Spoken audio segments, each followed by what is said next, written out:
อย่างกุลพระศรีทไรรัตนผ่านแพ้วพระเจ้าตั้ง3ประการหมายมีพระพุทธพระธรรมพระสงฆ์อันเป็นสารณะที่เปิ่งของหมู่เฮาทั้งหลายขอกราบไหว้สาบุญญาปารมีธรรมท่านอาจารย์ท่านพระครูอภิวัฒนวิกรมรองเจ้าคณะอำเภอดอยหล่อผู้อำนวยการสถานีวิทยุมวลชนคลื่นสีขาวเพื่อชาวประชาเจ้าอาวาสวัดปักตังเจริญผู้ดำเนินรายการเสียงธรรมแห่งอรุณและรายการอู้จ่าภาษาธรรมพร้อมไปด้วยพระสงฆ์องค์เนนพระมหาเถระพระเถรานุเถระพระสังฆพระสงฆ์องค์เจ้าขอกราบไหว้สาบุญญาปารมีธรรมพระเดชพระคุณหลวงพ่อสุนทรธรรมานุโยคที่ปรึกษาเจ้าคณะอำเภอดอยหล่อเจ้าอาวาสวัดพระธาตุคงขาวขอกราบไหว้สาบุญญาปารมีธรรมพระเดชพระคุณหลวงพ่อสาธุกิจจานันท์เจ้าคณะอำเภอดอยหล่อเจ้าอาวาสวัดพระธาตุเจ้าดอยน้อยพร้อมไปด้วยพระสงฆ์องค์เนนทุกรูปทุกองค์ได้ความเคารพอย่างสูงสุดยิ่งครับผมสวัสดีเจแล้วก็พ่อน้อยหนุ่มผาจ่อคนรูปหล่อเตเนอร์ผมขอกับบริษัทครูบาลักปัญโยนันเหมือนกันนะครับผมสวัสดีเนอร์ผมขอกับบริษัทตุลุงนวลคนรูปหล่อวาดสันเมียงอำเภอเวียงหนองล่องเหมือนกันนะครับผมสวัสดีเนอร์5 วันศีลวันใดตุลุงนวลไปลืมไม้กะเกะนะครับผมเป็นห่วงเนาะเป็นห่วงผู้สูงวัยไปโดยนะครับเป็นห่วงผู้สูงวัยไปโดยเนาะถ้าจะไปลงบ้านลงเฮียนจะเตียวไปทางใดใจมากะเกะไปโดยนะครับประเทศนี้เตอะผมเป็นห่วงเนาะผมเป็นห่วงกลัวตุกไปเต่ามันตุกลูกตุกหลานเนาะมันตุกลูกตุกหลานผมเป็นห่วงนะครับหายที่หูจักแม่น้อยเกี่ยวสาวเปิดฝากมาขอบคุณตัวเดอร์ที่มาศพปะเกียวซอยเป็นปะเกียวหลานเนาะขอสุมาหน่อยเด้อครับที่เอาซอยเป็นออกเนาะขอสุมาหน่อยที่แม่น้อยเปิดฝากมาขอบคุณนักที่ทุกต่างเนาะที่ทุกต่างที่มาในงานศพปะเกียวจะเจ้าแต่คืนโตยก็ดีแต่เจ้าก็ดีเปิ้นฝากมาขอบคุณตัวนะครับที่มาศพปะเกียวซอยเป็นปะเกียวหลานเนาะเปิ้นฝากมาขอบคุณนักเปิ้นฝากมาขอบคุณหลายๆที่มาศพปะเกียวซอยเป็นปะเกียวหลานเนาะเปิ้นฝากมาขอบคุณตัวนะครับทุกตังเพียวตรงอะไรอย่างก็รอยเต่าก็ดีตั้งได้ก็ดีว่าต้นแห่นก็ดีเนาะต้นแห่นใต้ว่าต้นแห่นเหนียก็ดีเปิ้นฝากมาขอบคุณนักตัวนะครับเปิ้นฝากมาขอบคุณนักขอบคุณที่มาศพปะเกียวเจ้าเนาะบ้านใหม่มณฑาทิพย์เนาะบ้านใหม่มณฑาทิพย์หมู่3เนาะหมู่3ตำบลดอยหล่อจังหวัดเชียงใหม่นะครับเปิ้นฝากมาขอบคุณหลายๆครับผมนิมนต์ครูบาลักโลนทำได้เลยครับผมเจริญพรคณะสัตยาญาติโยมศรัทธาสาธุชนคนดีเฮาทุกท่านมาแถมเลี้ยวเนอมาแถมเลี้ยวเนอมาแถมเลี้ยวเนอมาเลี้ยวได้ยินแม่น้อมแม่น้อมสุภาวงศ์ขอแม่น้อมหายเวยๆนะครับขอแม่น้อมของผมนี่หายเวยๆนะครับได้ยินข่าวแม่น้อมเอารถไปโกนข ขอสมาแม่น้อมหายเวยๆนะครับผมลูกหลานเป็นห่วงนะครับขอแม่น้อมหายเวยๆนะครับผมขอบคุณครับอ่ามาแถมแล้วอาปะกันในรายการสารธรรมยามค่ำวันนี้ก็ปกตินั่นก็เป็น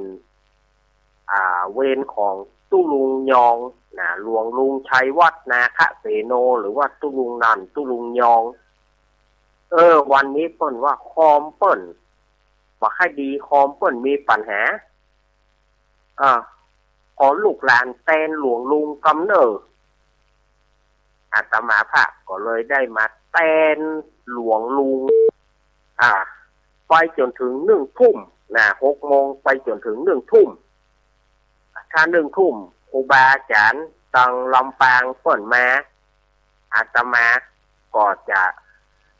ถวายเวลาเปิ่นแต่ถ้าเปิ่นบ่มาอาตมาก็จะได้จัดไปต่อแต่ว่าอาตมาจะเอาชั่วโมงเดียวก่อน เขาได้ชั่วโมงเดียวก่อนถ้าว่าชั่วโมงจากนั้นมาบ่มีครูบาอาจารย์มาก่อยว่าก่อนแน่มันเป็นอย่างอี้ลูก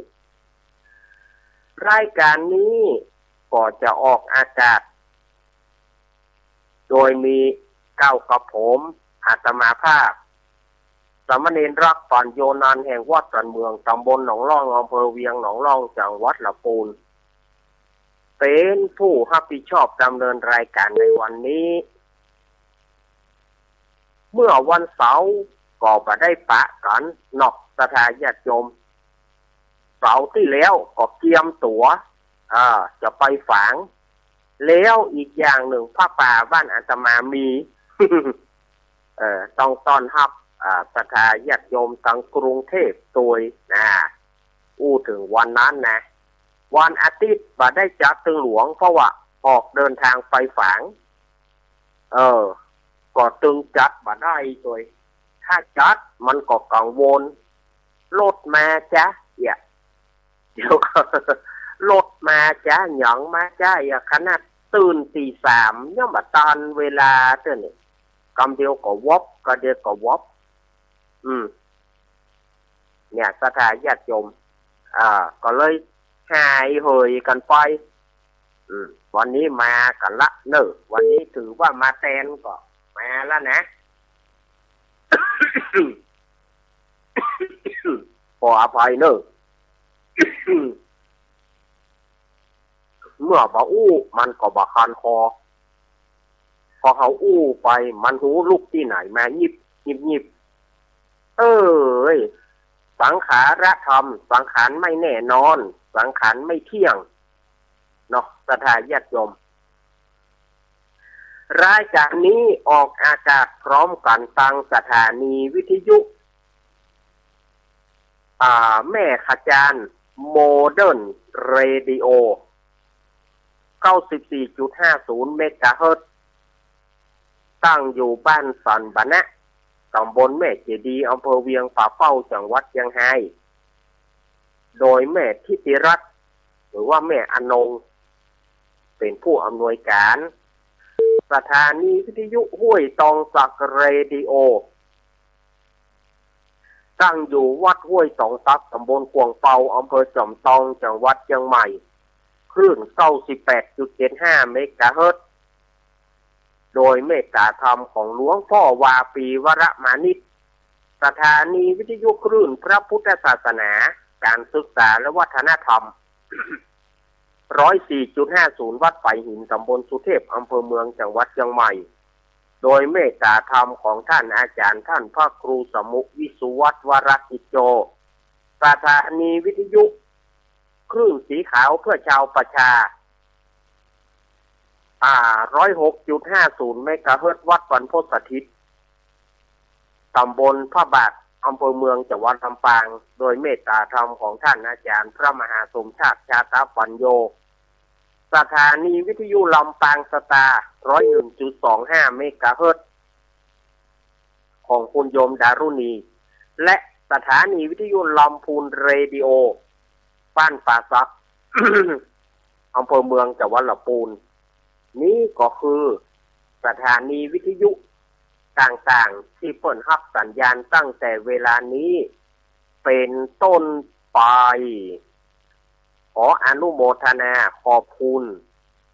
ท่านหัวหน้าสถานีทุกสถานี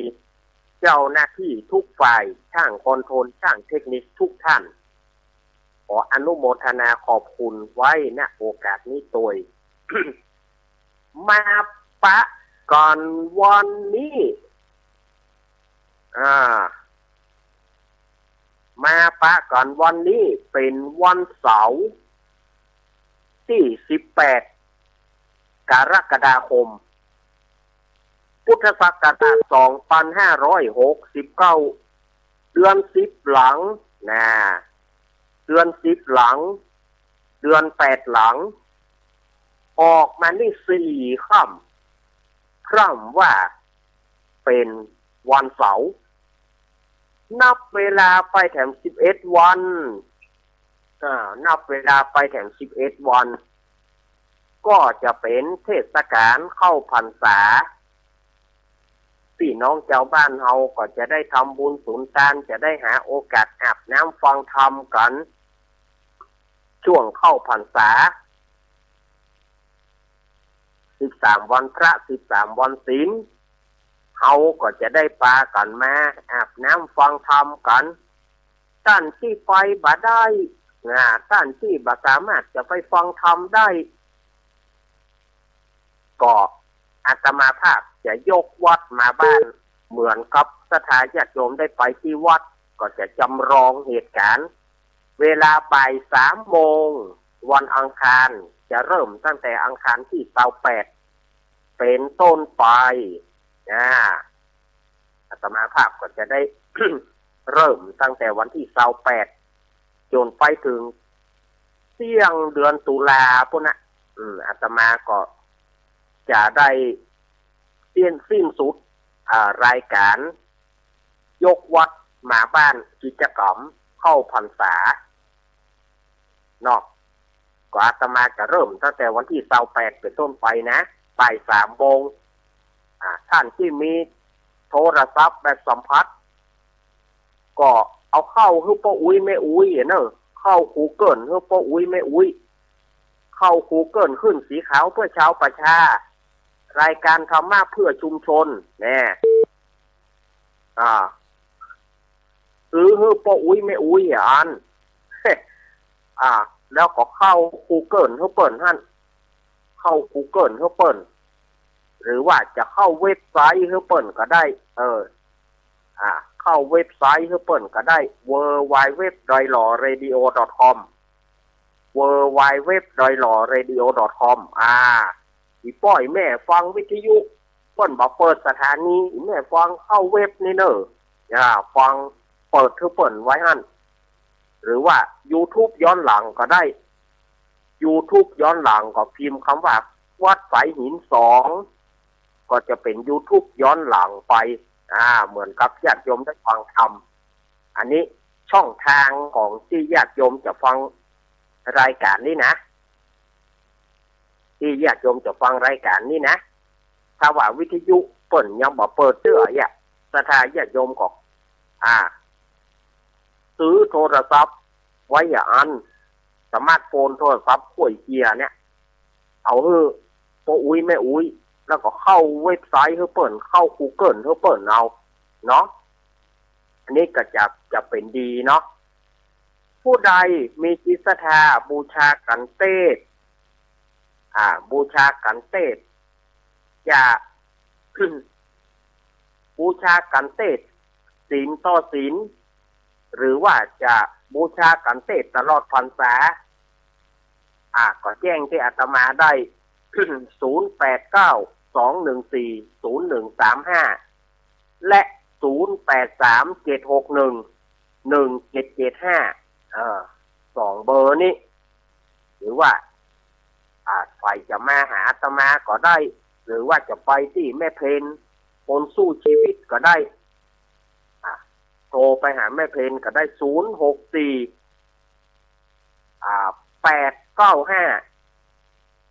ถ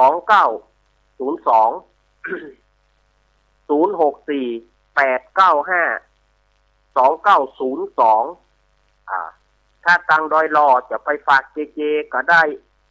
หรือว่าถ้าจะติดต่อเจเจกับ0856232408 แต่ขอความเมตตากรุณามุทิตาอุเบกขา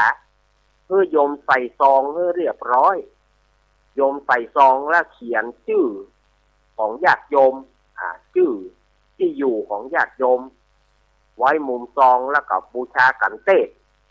เพื่อว่ามันจะสะดวกสบายสำหรับท่านบิ๊กบอสสำหรับท่านอาจารย์พระครูอภิวัฒนวิกรมเมื่ออาตมาทรงไปถวายเปิ้นแล้วเปิ้นจะได้เอาอ่านอนุโมทนาให้ญาติโยมฟังกันอันนี้ก็เข้าใจกันตามนี้นอ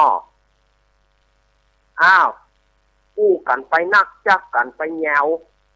กระเดจะมาได้สาระอันใดไหว้พระก่อนเนาะ ไหว้พระก่อนตามธรรมเนียมไหว้พระตามธรรมเนียมก่อนไหว้พระสวดมนต์พุทธคุณธรรมคุณสังฆคุณที่แม่กินข้าวอยู่กินไปไม่ต้องซีเรียสไม่ต้องวอรี่ก็ต้องวอรี่มันกินข้าวไปแม่เลยกินไปเถอะท่านที่กินแล้วก็จะไหวก็ได้รายการนี้มันเป็นรายการตรงกลางทางมะรายการทางมะทางเมน จอยเอาไหว้พระกันเด้อเอากราบพระกราบหนึ่งกราบสองกราบสามอะระหังสัมมาสัมพุทโธภะคะวาพุทธังภะคะวันตังอภิวาเตมิกราบสวาคาโตภะคะวะตาธัมโมธัมมังนะมัสสามิกราบสุปฏิปันโนภะคะวะโตสาวกสังโฆสังฆังนะมามิกราบนะโมตัสสะภะคะวะโตอะระหะโตสัมมาสัมพุทธัสสะนะโมตัสสะภะคะวะโตอะระหะโตสัมมาสัมพุทธัสสะนะโมตัสสะภะคะวะโตอะระหะโตสัมมาสัมพุทธัสสะอิติปิโสภะคะวะ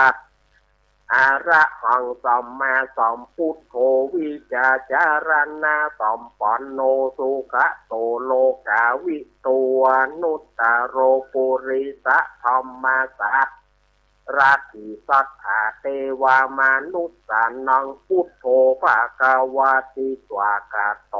ภะคะวะตาธัมโมสันทิติโกอากาลิโก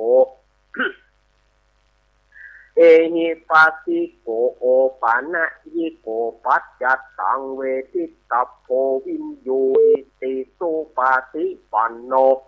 ภะคะวะโตสาวกสังโฆอุชุปาติปันโนภะคะวะโตสาวกสังโฆยายะปาติปันโนภะคะวะโตสาวกสังโฆสามิจิปาติปันโนภะคะวะโตสาวกสังโฆยะอิตังจัตตาริปุริสายุคานิอัตตาปุริสะปุงกาลาเอสะภะคะวะโตสาวกสังโฆอาหุนายโยปะหุนายโยทักขินายโยอัญชลิการณิโยอนุตตรังบุญญาเกตังโลกัสสาติอาเปตยัญจักขุมาเอกะราชาอาริสวรรณโนปัฏฐาวิปปาภาโตตังนามาสามิหาริสวะนังปัฏฐาวิปปาภาสังตะยาชะปุตตะวิหาเร มูระสิงเยพระมะนาเวทาคูสัพพะธรรมเมเตเมนะโมเตจามังปะระยันตุนะมัตถุพุทธานังนะมัตถุโพธิยานะโมวิมุตตานังนะโมวิมุตติยาอิมังโสปาริสังกาตัวมุโรวะสัมมัคคัปปายิติโมระปาริตังอาโรกายาปารมาราภาสันทุทีปะระมังคานังวิสาสังปะระมายาตินิพพานังปะระมังสุขังกราบ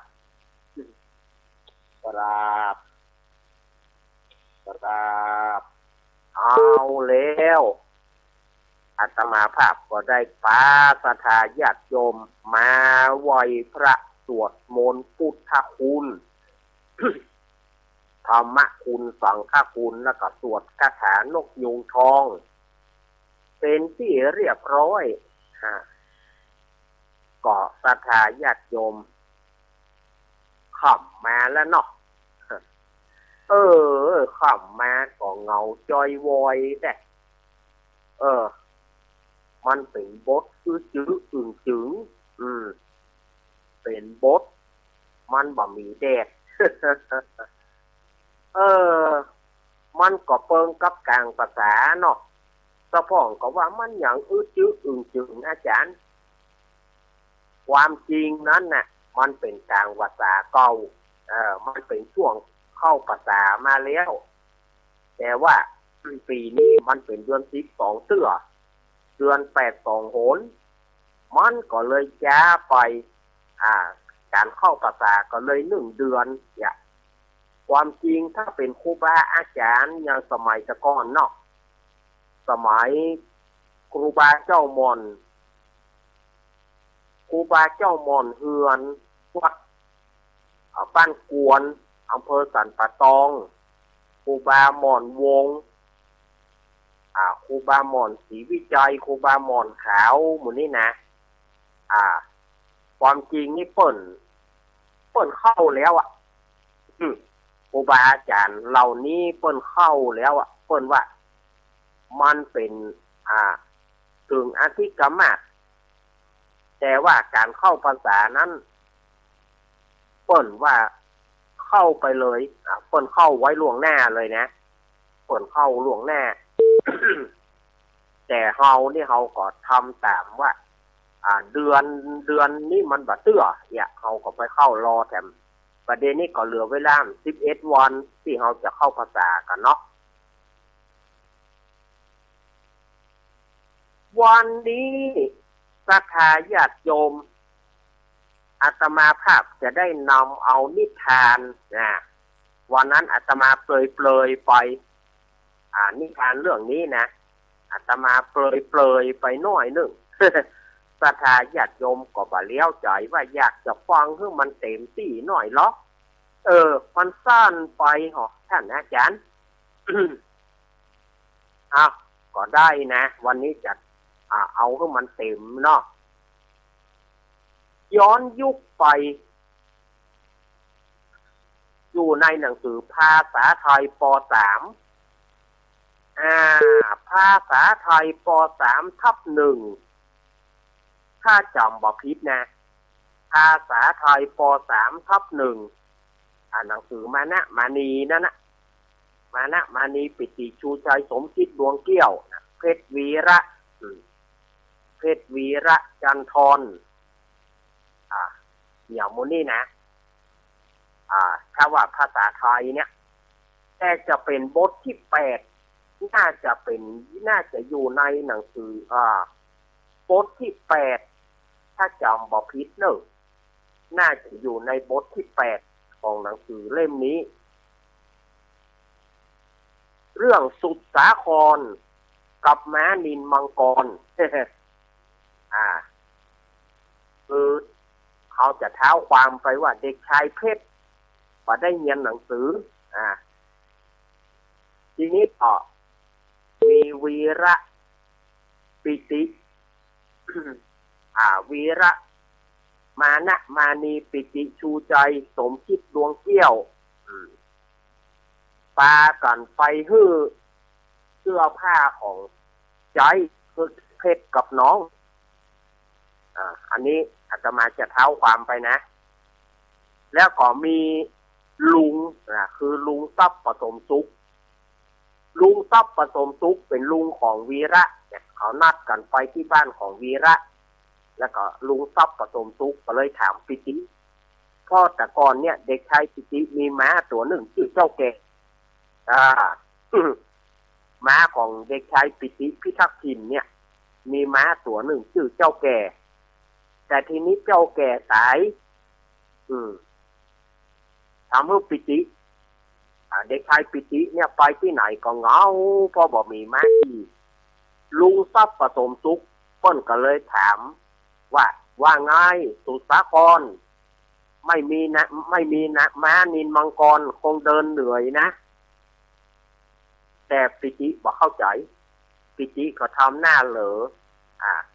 ก็มีผู้ซื้อว่าจะเป็นมานีหรือว่าชูใจที่ถามว่าสุสาครคือใครคะคุณลุงเนี่ยก็เลยเล่าว่าสุสาครก็เหมือนกับปิตินี่แหละไปไหนต้องขี่ม้าคู่ใจเพื่อนชื่อม้านินมังกรนี่อันนี้เท้าความมาถึงปัญญีนะสถาญาติโยมหนังสือภาษาไทยนะถึงอาตมาจะอ่านออกเขียนได้ไปให้บดีหมอกงูปลานะตะเน็กฟิดเนี่ยนะตะเน็กฟิดแต่ก็พอได้อยู่ความรู้ก็พอที่จะเอามาเผยแพร่ให้สถาญาติโยมได้ฟังกันอยู่ วันนี้จะท่องกรประกอบเลยเนอะมันเป็นกรร้อยกลองเนาะมันเป็นกรร้อยกลองเป็นบทกลอนร้อยกลองมันว่าง่ายดี กรเท้าสามนนะแต่ก่อนไผได้อ่านกรเท้าสามนน่าจะเข้าใจทำนองกลอนเพิ่นน่ะ ที่นี่ก็ละอ่อนตั้งหลายมานะวีระมานะมานีปิติชูใจสมคิดดวงเกี้ยวเมื่อไปทำความเคารพคุณลุงแล้วก็ขอให้คุณลุงทรัพย์ผสมสุขเล่าเรื่องสุสาครให้ฟังคำเนี่ยลุงก็เลยนั่งเล่าเรื่องสุสาครว่าลานเฮ้ยลานเขายังเป็นละอ่อนอยู่เพื่อฟังตอนสุสาครตอนเป็นละอ่อนดีกว่าเนาะความจริงมันมีหลายตอนแต่ว่าลุงจะเล่าให้ฟังว่าเอาตอนที่ละอ่อนดีกว่าเนาะแล้วลุงทรัพย์ผสมสุขนี่ก็เล่าให้ฟังว่าสุสาครเนี่ยเป็นลูกของพระอภัยมณีกับนางเงือกบางตำราก็เขียนว่านางมัจฉาเนี่ย นางเงือกนะได้ลูกกับนางเงือกลูกชื่อสุสาครเพราะว่าพระอภัยมณีเนี่ยเป่าปีไปสำเกาะก็ไปได้ที่ไหนไปได้เผียวนางผีเสื้อสมุทรไปได้นางผีเสื้อสมุทรก็ได้ลูกชื่ออันอย่างก็สินสมุทรนี่ก็หาสินสมุทรแล้วก็ไปได้นางเงือกไปได้นางเงือกก็ได้ลูกชื่อสุสาครเนี่ย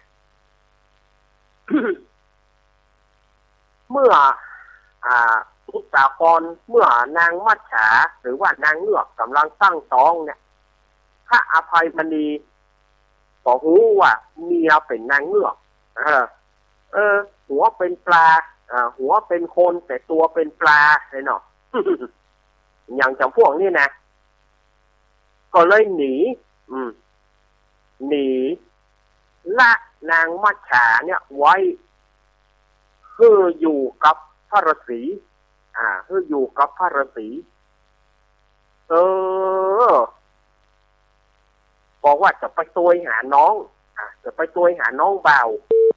ถ้าว่าฟ้าน้องบ่าวแล้วจะไป จะมาหาเนี่ยกะ ก่อนหนีไปนะพระอภัยมณีนี่นะโอ้วันหนีไปที่ไหนเปิ้นก็บอกปรากฏแถมแล้วว่าพระอภัยมณีในหนังสือนะบอกว่าพระอภัยมณีไปตัวหาน้องเบาที่นี่เมื่อนางมัจฉาเกิดลูกก็เลยพระฤาษีก็เลยใส่ชื่อว่าสุดสาครสุดสาครเนี่ยใหญ่กว่าอายุก็คือโตกว่าอายุปดทอกโซนหายปอดทอละอ่อนหายแตะหายว่าเนาะสุดสาครนี่นะเป็นละอ่อนที่หายโซนปอดทอพระฤาษีนี่ไล่ยับตึงบัตานไปหล่นขี่งัวขี่ควายไปหล่นขี่ป่าอย่างสะปะสะปืนในตัวของสุสาครนี่นะโตใหญ่กว่าอายุว่ะสถานญาติโยมใหญ่กว่าอายุอย่างใดนะเปิ้นมีคำกลอนว่าอย่างนี้นะเฮ้วันนี้แปลกเนอะวันนี้มาแปลโลกเนอะวันนี้นะมาแปลโลกมาแปลกวันนี้มีกรตัวในบทนี้เปิ้นกล่าวถึงสุสาครตอนเป็นละอ่อนนะที่มันหายมันโซนขนาดนะเปิ้นว่าอีนะถูกมาเนอะได้10 เดือนเหมือนได้สัก10 ขวบดูข้าวอวบอ้วนท้วนเป็นนวลชวีออกวิ่งเต้นเล่นไปไกลกูดีวิ่งไล่ขี่วัวควายสบายใจแล้วลงน้ำปล้ำปลาโกลาหลกาบดคนปากเปียกเรียกไม่ไหวจึงสอนให้ล้านอ่านเขียนเราเรียนไปแล้วก็ให้วิทยาวิชาการพระฤาษีก็เอามาสอนคนเขาว่าโยคีเนาะโยคีเนี่ยก็สอนหนังสือสุสาครเนี่ยเขียนอ่านอีอูเอโอมันใช่ตัวเมืองกะอันนั้นมันตัวอักขระเมืองนี่อันนี้เนอะล้านกะฮะฮงะจะยะละทะละนะละทะละนะตาทะนะปะปะมะยะละวะหาละอองโอ้มันเป็นตัวเมืองนี้สุสาครก็เฮียนเอาพระเจ้าตาก็สอนเอาพระเจ้าตาสอนหนังสือไทยหนังสือเมืองกอไก่ขอไข่อีอูเอโอ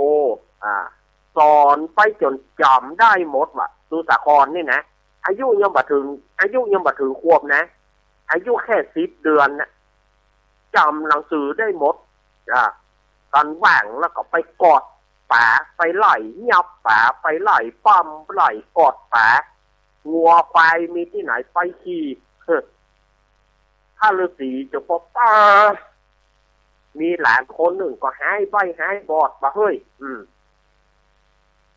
มีอยู่วันหนึ่งสุสาครนี่ก็ไปออกไปหนีพระฤาษีกับนางเงือกหนีไปที่เกาะไปเล่นสำเกาะก็ไปปะใส่สัตว์ประหลาดชนิดหนึ่งเหมือนม้าตัวเป็นม้าแต่ว่าสุสาครเนี่ยยับตะใดก็ยับตะได้ใครได้พอหันแล้วก็ต้องตาต้องใจถูกใจจริงๆเห็นแหละกูจะจับมันนี่หรอว่าแล้วก็ยับไล่ยับสัตว์ประหลาดนี่นะ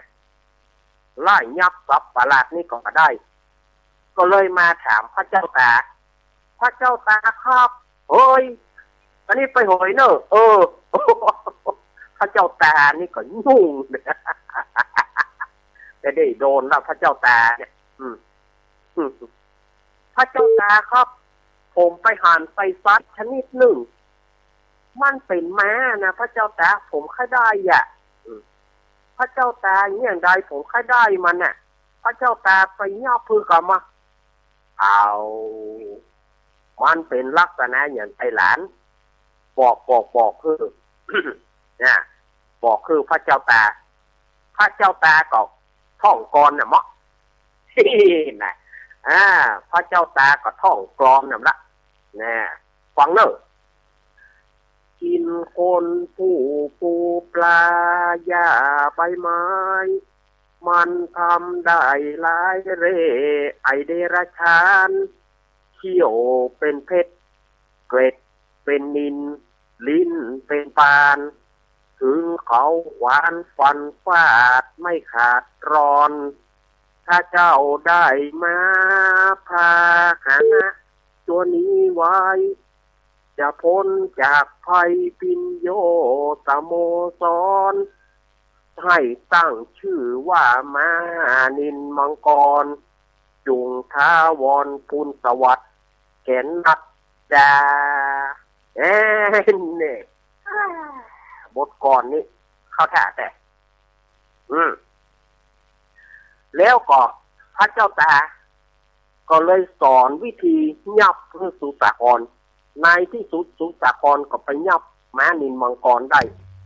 คำนั้นสุสากรก็ได้ของเล่นขอถามหน่อยครับก้อนนี่เป็นเพลงครับ มันไม่ใช่เพลงมันเป็นกรมันไม่ใช่เพลงมันเป็นบทร้อยแก้วร้อยกองมันไม่ใช่เพลงทีนี้สุสาครเนี่ยเมื่อได้ม้านินมังกรแล้วก็ได้ของเล่นแหละไปไหนก็ต้องเอาม้านินมังกรไปตัวไปไหนก็ต้องพระเจ้าตาใจอันใดสุสาครก็ไปเอาม้ามาขี่ม้านินมังกรไปตามเป้าประสงค์เพราะว่ามันเหาะได้ลูกม้านินมังกรนี่นะอย่าเพิ่งมันเหาะมันก็เหาะได้ดำดินมันก็ดำได้มันเก่งทั้งนั้นสำหรับม้านินมังกรนี่พระเจ้าตาเอาไม้เต้าเฮืออันหนึ่งสุสาครไปไหนก็บังคับม้านินมังกรก็ปาไป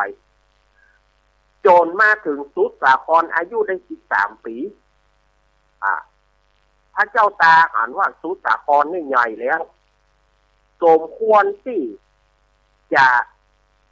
ได้ไปโตยหาพระอภัยมณีผู้เป็นป่อก็เลยเล่าตั้งแต่ต้นถึงจบว่าป่อเจ้าเนี่ยประเดี๋ยวนี้อยู่ไกลอยู่ในเมืองโคนปุ่นเนี่ยเพื่อไปโตยเอาเนอะเพื่อไปโตยเอาว่าแล้วก็พระเจ้าตาก็สอนคาถาอย่างต่างๆแล้วมอบไม้เท้าวิเศษเพื่อกับสุสาครไปสุสาครก็ขอลานางมัจฉาผู้เป็นแม่ฝากนางมัจฉาไว้กับพระเจ้าตาแล้วก็ขี่ม้านินมังกรเหาะไปในกลางนั้นน่ะ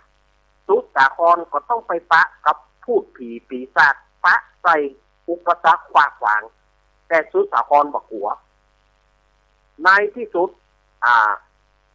เมื่อขี่ม้าไปก็ไปปะใส่ชีเปลือยเจ้าเล่ห์ชีเปลือยนี่ก็คือเป็นนักบวชนักบวชจำพวกหนึ่งแต่บรรนุ่งผ้าหนุ่งขัวเพราะว่าชีเปลือยเขาบรรนุ่งผ้าหนุ่งขัวเขาอยู่ไปอยู่อย่างใดฮะล่ำกล้ามมันน่ะเพิ่งก็ว่าชีเปลือยเนาะมันแบบมีผ้ามีขัวนุ่งชีเปลือยนี่ก็เจ้าเล่ห์มาทำเล่เพทุบายจุหลอกคือสุสาครลงไปในเหวจุหลอกสุสาครคือตกเหวสุสาครตกลงไปในก้นเหวชีเปลือยนี่ก็คือว่าสุสาครตายแล้วก็เลยยึดไม้เท้ากายสิทธิ์ป่นยึดไม้เท้าวิเศษของสุสาครเนี่ยเอาบังคับม้านินมังกรไปม้านินมังกรกัวม้านินมังกรนี่กัวไม้เท้าวิเศษก็เลยยอมไปกับชีเปลือยเมื่อชีเปลือยลงจากหลังมันแล้วมันก็ได้ย้อนปิกมาที่ก้นเหว อืม มันก็ได้ปิกมาที่ก้นเหว ปิกมาที่ปากเหว ในบทนี้เปิ้นมีบทกลอนเนี่ยมละ เปิ้นมีบทกลอนเนี่ยมละ บทกลอนนี้เปิ้นว่าอีนะ ครั้นมาถึงปองหินได้กลิ่นหนัก แจ้งประจักษ์ว่าเจ้าอยู่ในคูหา แล้วหันเหียนแล้วเวียนมองร้องเรียกภาษามาไม่เห็นหน้าเจ้านายวุ่นวายใจ ไม่เห็นเนอะไม่เห็นหน้าเจ้านายวุ่นวายใจ แล้วหันเหียนเวียนมองเฝ้าร้องเรียกสุดสำเนียกมิ่งมาน้ำตาไหลสุดรักสุดหาสุดอาลัยไม่ไปไกลปากปล่องนองน้ำตามานินมังกรไปถึงปากเขียวก็ไปห้องว่านายมันห้องเป็นภาษาม้านะนายนี่น้อยนายสุสาครนายสุสาครมีหน่อยออกมาข้ารออยู่นี่ออกมาข้ารออยู่นี่เอกกันเนาะสุสาครย่อมบัดตายแต่สลบไปขนาดถูกก้อนหินก็ถูกอันยังก็ต่ำจนเป็นแผลเวอะวะไปหมดแต่บัดตายสลบไปเมื่อฟื้นมาได้ยินเสียงม้านินมังกรห้องก็สะดุ้งโอ้ไอ้นินมังกรกูอยู่นี่กูออกไปบ่ได้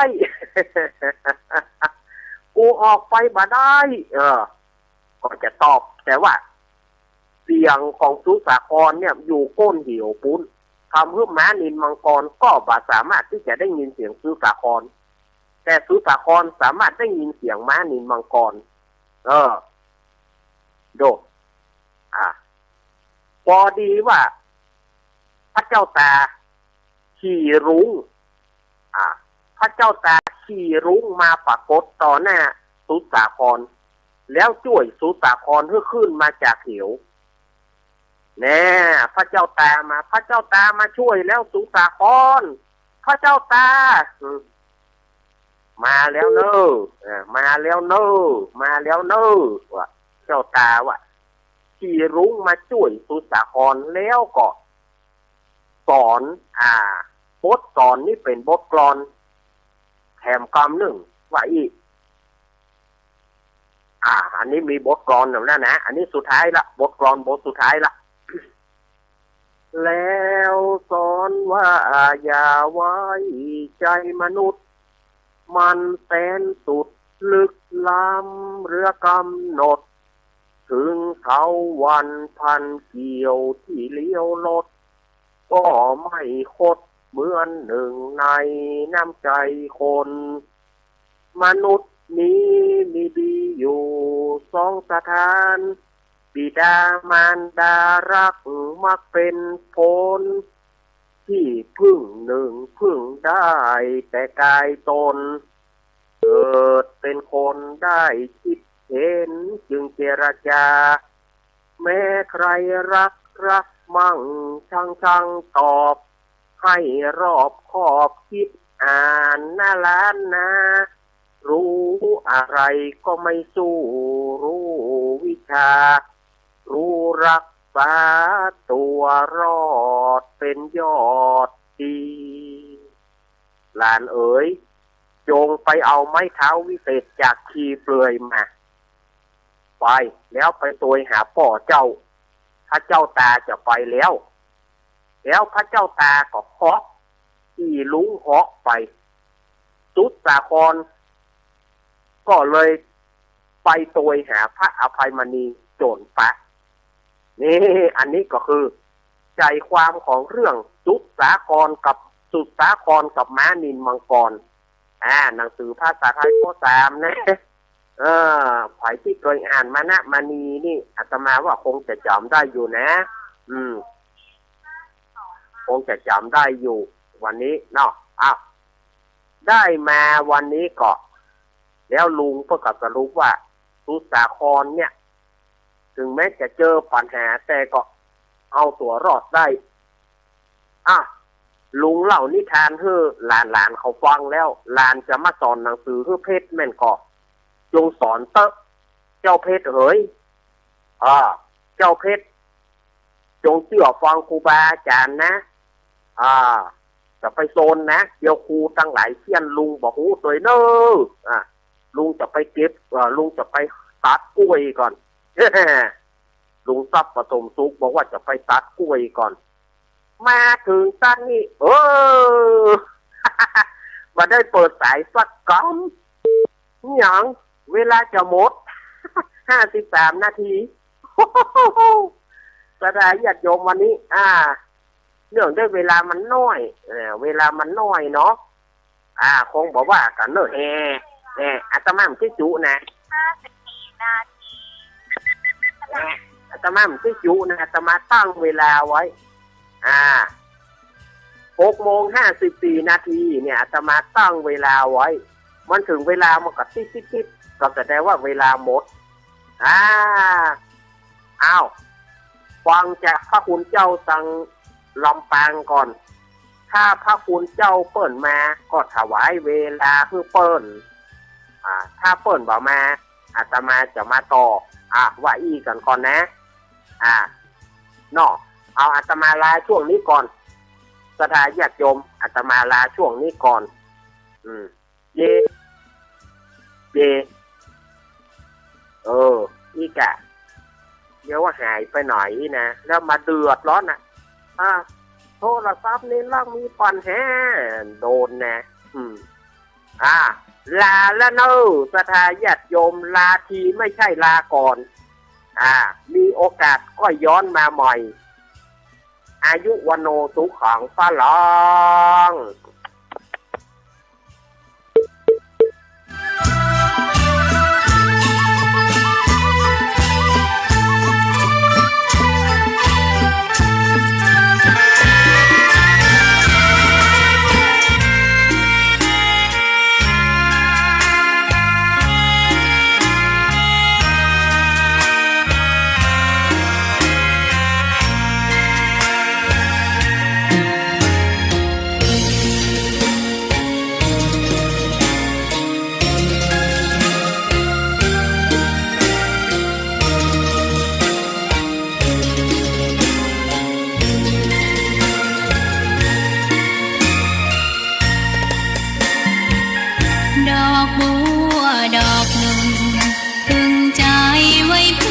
บูชา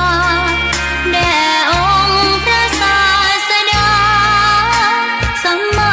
สัมพุทธเจ้ามีความงามเงียบไม่เปรียบเทียบเขาเทียบเราใครมองไม่งามช่างเขาแต่เจ้าก็คือดอกบัวด้วยความสัตย์ซื่อความดีเป็นหลักใครรักไม่รักก็ไม่จมปลักมองมัวเมื่อโผล่พ้นน้ำก็เห็นความงามในตัวไม่ยึดติดในตมชั่วขอเป็นดอกบัวดอกดีไม่มองว่าบัวงามเด่นแต่บัวก็เป็นดอกบัวทุกวันอย่างนี้ไม่อยากเด่นดังแต่มุ่งหวังในทางเด่นดีเกิดมาเพื่อสร้างบารมีถวายชีพนี้บูชาดอกน้อยเฝ้าคอยคนที่ใจบุญมาโอบเอื้อเกื้อกูลรู้ค่าข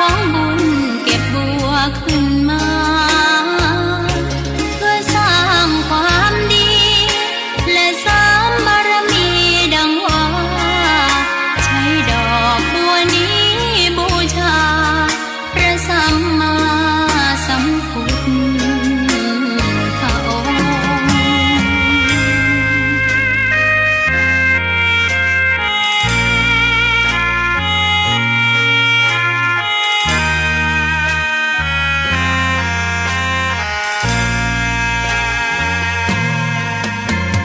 ใครไม่มองว่าบัวงามเด่น แต่บัวก็เป็นดอกบัวทุกวันอย่างนี้ ไม่อยากเด่นดัง แต่มุ่งหวังในทางเด่นดี เกิดมาเพื่อสร้างบารมี ถวายชีพนี้บูชา ดอกบัวดอกน้อยเฝ้าคอยคนที่ใจบุญ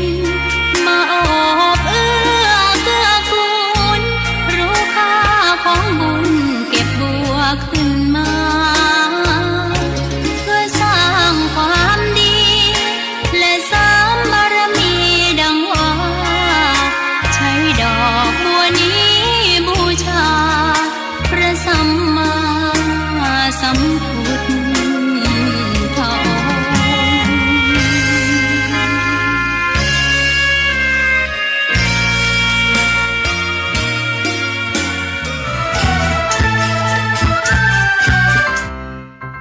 องค์ น้องๆหน้าหนาวนี้ไปแอวเหนือเฮาพักที่นี่บ่รีสอร์ทนี้ดีขนาด มีเครื่องทำน้ำอุ่นระบบแก๊สเอาไว้ให้พร้อม แต่ก็ต้องระวังเนอะเครื่องทำน้ำอุ่นระบบแก๊สมีคนตายมาหลายรายแล้ว จะอั้นเลยกะ อ้ายก็นึกภาพเอากะ เปิดเครื่องทำน้ำอุ่นระบบแก๊สในห้องน้ำถ้าบ่มีพัดลมดูดอากาศ การหมุนเวียนของออกซิเจนมันจะดีได้จะใด ในเมื่อการเผาไหม้บ่สมบูรณ์ก็เกิดการสะสมแก๊สคาร์บอนมอนอกไซด์สูดดมเข้าไปมันจะไปจับกับเม็ดเลือดแดง และทำให้เม็ดเลือดแดงจับกับออกซิเจนได้น้อยลง เมื่อออกซิเจนเข้าบ่ถึงปอดก็จะย่าให้คลื่นไส้เมาหัว หายใจยาก จนถึงขั้นเป็นลมแล้วก็ตายได้ โดยเฉพาะคนที่มีโรคประจำตัว เช่นโรคหัวใจ โรคเลือดจาง หอบหืด ถุงลมโป่งพอง โรคความดันโลหิตสูง ซึ่งจะมีโอกาสสูงกว่าคนอื่น น่ากลัวขนาดเนาะ มันก็บ่ถึงขนาดนั้น ถ้าหากรู้วิธี คือถ้าอาบน้ำด้วยเครื่องทำน้ำอุ่นระบบแก๊สบอดีอาบเกิน10 นาที จะต้องเปิดพัดลมระบายอากาศ หรือให้อากาศถ่ายเทได้ดี อันนี้ก็จะช่วยได้นัก ถ้าหมู่เฮาแค่หูข้อมูลเพิ่มเติม โทรสอบถามได้ที่กลุ่มสื่อสารความเสี่ยง และพัฒนาพฤติกรรมสุขภาพ สำนักงานป้องกันควบคุมโรคที่ 1 เชียงใหม่ 053-140-774-6 หรือสายด่วน 1422 จนเครียดกินเหล้าจนเครียด กินเหล้า จนเครียด กินเหล้า จนเครียด กินเหล้าจนเครียดกินเหล้า จน เครียด กินเหล้า ก็เลยยิ่ง จน ก็เลิกสิเหล้าอ่ะ จน น้องๆหน้าหนาวนี้ไปแอวเหนือเฮาพักที่นี่บ่รีสอร์ทนี้ดีขนาด มีเครื่องทำน้ำอุ่นระบบแก๊สเอาไว้ให้พร้อม แต่ก็ต้องระวังเนอะเครื่องทำน้ำอุ่นระบบแก๊สมีคนตายมาหลายรายแล้ว จะอั้นเลยกะ อ้ายก็นึกภาพเอากะ เปิดเครื่องทำน้ำอุ่นระบบแก๊สในห้องน้ำถ้าบ่มีพัดลมดูดอากาศ การหมุนเวียนของออกซิเจนมันจะดีได้จะใด ในเมื่อการเผาไหม้บ่สมบูรณ์ก็เกิดการสะสมแก๊สคาร์บอนมอนอกไซด์สูดดมเข้าไปมันจะไปจับกับเม็ดเลือดแดง และทำให้เม็ดเลือดแดงจับกับออกซิเจนได้น้อยลง เมื่อออกซิเจนเข้าบ่ถึงปอดก็จะย่าให้คลื่นไส้เมาหัว หายใจยาก จนถึงขั้นเป็นลมแล้วก็ตายได้ โดยเฉพาะคนที่มีโรคประจำตัว เช่นโรคหัวใจ โรคเลือดจาง หอบหืด ถุงลมโป่งพอง โรคความดันโลหิตสูง ซึ่งจะมีโอกาสสูงกว่าคนอื่น น่ากลัวขนาดเนาะ มันก็บ่ถึงขนาดนั้น ถ้าหากรู้วิธี คือถ้าอาบน้ำด้วยเครื่องทำน้ำอุ่นระบบแก๊สบอดีอาบเกิน10 นาที จะต้องเปิดพัดลมระบายอากาศ หรือให้อากาศถ่ายเทได้ดี อันนี้ก็จะช่วยได้นัก ถ้าหมู่เฮาแค่หูข้อมูลเพิ่มเติม โทรสอบถามได้ที่กลุ่มสื่อสารความเสี่ยง และพัฒนาพฤติกรรมสุขภาพ สำนักงานป้องกันควบคุมโรคที่ 1 เชียงใหม่ 053-140-774-6 หรือสายด่วน 1422 จนเครียดกินเหล้าจ กินเหล้า จนเครียด กินเหล้า จนเครียด กินเหล้าจนเครียดกินเหล้า จน เครียดกินเหล้าก็เลยยิ่ง จน ก็เลิกสิเหล้าอ่ะ จนเครียด เลิกเหล้าเลิกจนเริ่มต้นเข้าพรรษานี้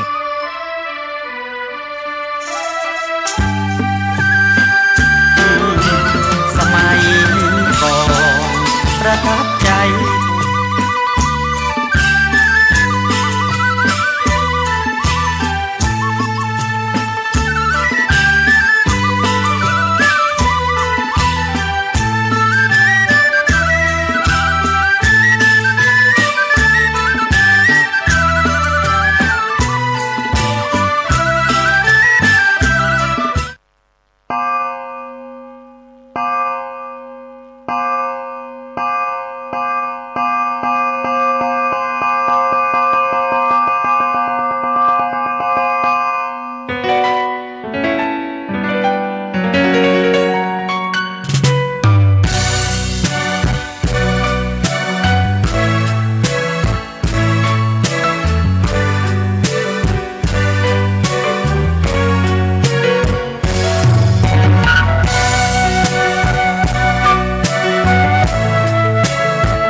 ชวนให้คิดอนิจจัง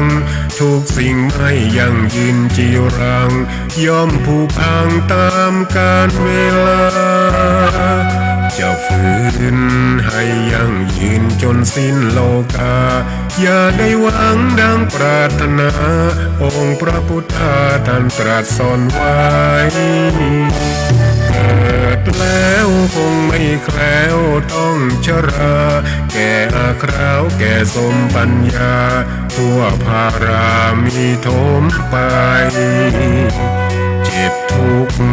ย่อมเวียนวนมีพ้นใครๆสัตว์โลกล้วนรู้แน่แก่ใจเกิดแก่เจ็บตายหลีกไปไม่พ้นใครหลงคิดหลงติดอัตตา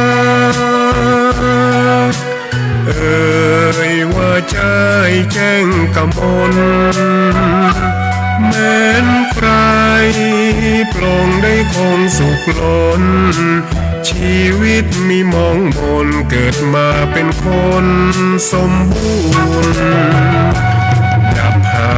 ยเพียงร่างกายไว้ชีวาแต่กุศลผลกรรมทำมาย่อมแปลงค่ากลายเป็นทุนส่งผลให้ทุกคนเวียนวนไม่สูญสุขและทุกข์เป็นไปตามทุนที่พวกคุณได้ก่อทำมา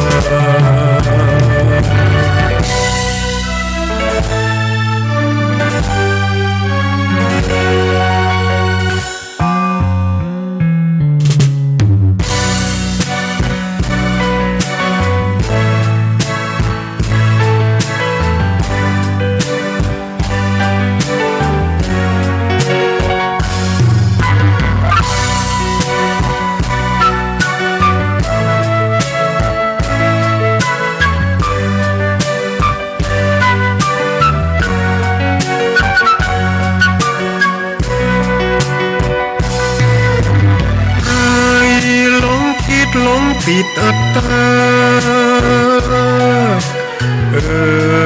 ว่าใจแจ้งกำมลแม้นใคร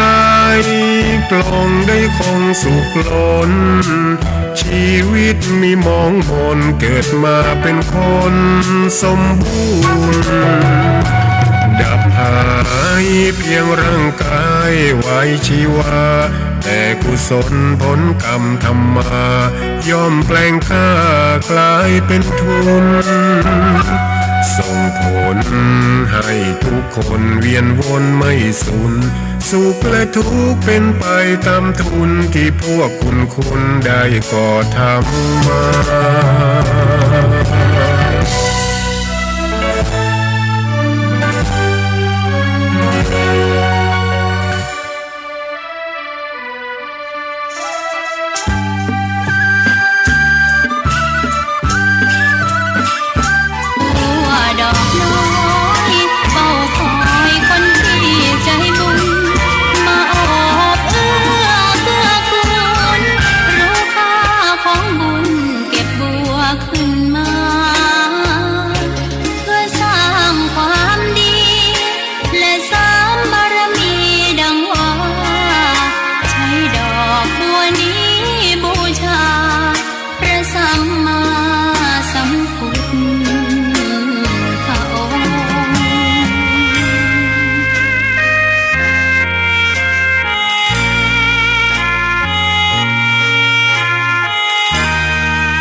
ชีพนี้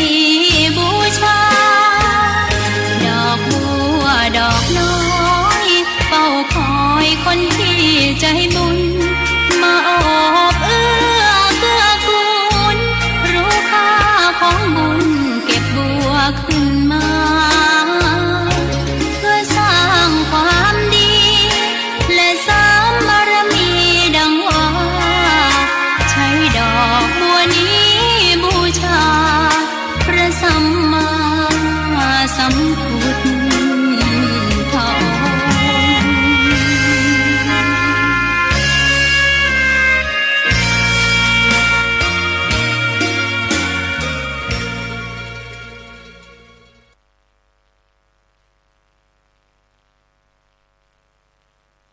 ขอ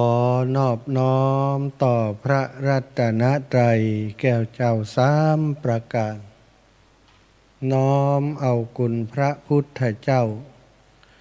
คุณพระธรรมเจ้า คุณพระสังฆเจ้า คุณพระอรหันตเจ้าอริยสงฆ์เจ้าจุตนจุองค์ได้เมตตาแผ่ปารมี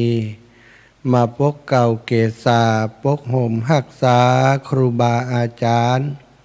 พระมหาเถระ พระเถรานุเถระเปื่อนสหธรรมิกสหพรหมจารีทุกรูปทุกองค์ ปกห่มหักษาศรัทธาสาธุชนคนดี โยมป่อโยมแม่ โยมพี่โยมน้องทั้งหลายทุกคนทุกท่านติดตามรับฟังรายการสารธรรมยามค่ำตั้งสถานีวิทยุเพื่อพระพุทธศาสนาคลื่นสีขาวเพื่อชาวประชา วัดบรรพตสถิต ออกอากาศจากอาคารเลขที่383หมู่ที่7ตำบลพิชัยอำเภอเมืองจังหวัดลำปางส่งไปยังสถานีวิทยุในเครือข่ายคลื่นสีขาวเพื่อชาวประชาในช่วงเวลานี้หลายพื้นที่หลายจังหวัด ตั้งจังหวัดเชียงใหม่จังหวัดลำพูนจังหวัดเชียงรายตั้งเชียงใหม่นี้ก็มีหลายสถานีนะตั้งในเมืองโซนในเมืองก็จะเป็น 104.50 เมกะเฮิรตซ์ตั้งดอยหล่อจอมตองก็จะเป็นตั้งห้วยตองซักนะวิทยุแล้วก็ที่แม่วางเรดิโอเนาะก็หลายๆสถานีต้องขอบคุณ ครูบาอาจารย์ทุกรูปทุกองค์ที่ได้เมตตาเชื่อมสัญญาณเกาะสัญญาณรายการนี้จากทางต้นทางก็คือณวัดสถานีวิทยุวัดบรรพตสถิตของเฮาเนาะนำส่งไปถึงบ้านถึงจองศรัทธาอีป่ออีแม่ทั้งหลายหลายพื้นที่หลายจังหวัดในคณะนี้พบปะกันวันนี้ก็เป็นวันเสาร์ศรัทธาญาติโยมวันเสาร์ที่18 เดือนกรกฎาคม2569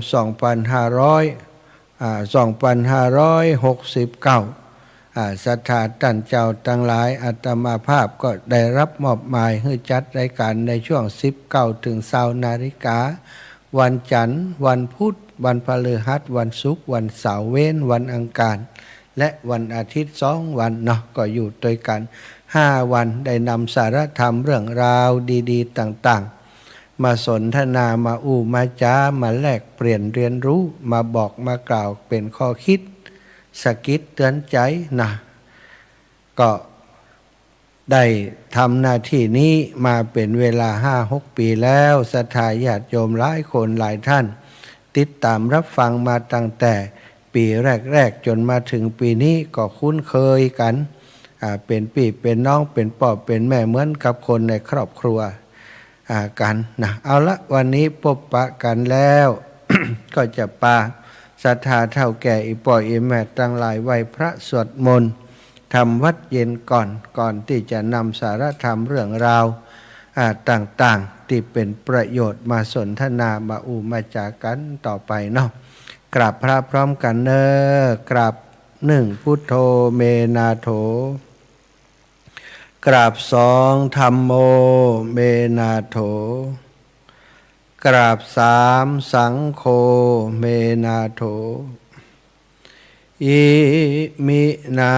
สกาเรนะพุทธังอภิปูชยามิอิมินาสกาเรนะธัมมังอภิปูชยามิอิมินาสกาเรนะสังฆังอภิปูชยามิอระหังสัมมาสัมพุทโธภะคะวา ของห่อนมาฮะ พุทธังภะคะวันตังอภิวาเทมิกราบสวากขาโตภะคะวะตาธัมโมธัมมังนะมัสสามิกราบสุปฏิปันโนภะคะวะโตสาวกสังโฆสังฆังนะมามิกราบ นะโมตัสสะภะคะวะโตอะระหะโตสัมมาสัมพุทธัสสะนะโมตัสสะภะคะวะโตอะระหะโตสัมมาสัมพุทธัสสะนะโมตัสสะภะคะวะโตอะระหะโตสัมมาสัมพุทธัสสะพุทธังสารนังกัจฉามิธัมมังสารนังกัจฉามิสังฆังสารนังกัจฉามิตุติยัมปิพุทธังสารนังกัจฉามิตุติยัมปิธัมมังสารนังกัจฉามิตุติยัมปิสังฆังสารนังกัจฉามิตติยัมปิพุทธังสารนังกัจฉามิตติยัมปิธัมมังสารนังกัจฉามิ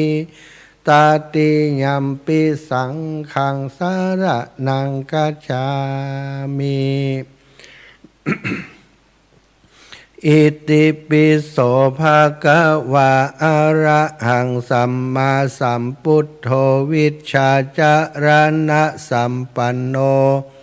สุขาโตโลกาวิทูอนุตตโรปุริสธัมมะ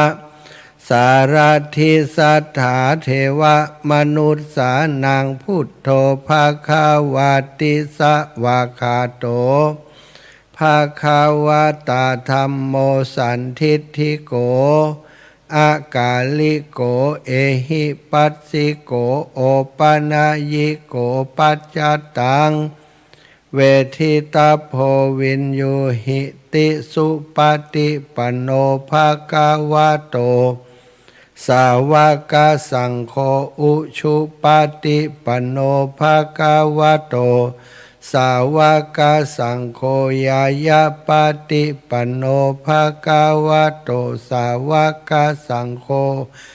สามิจิปฏิปันโนภะคะวะโตสาวกสังโฆ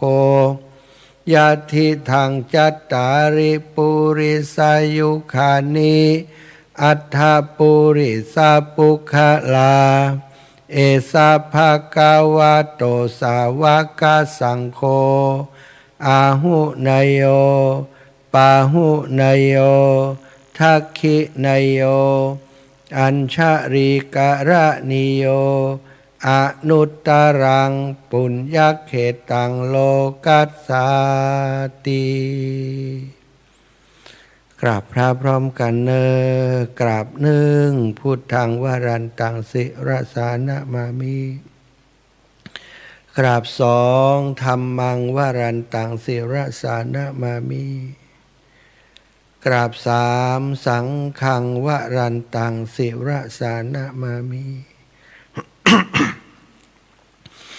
ศรัทธาญาติโยมตั้งหลายไหว้พระสวดมนต์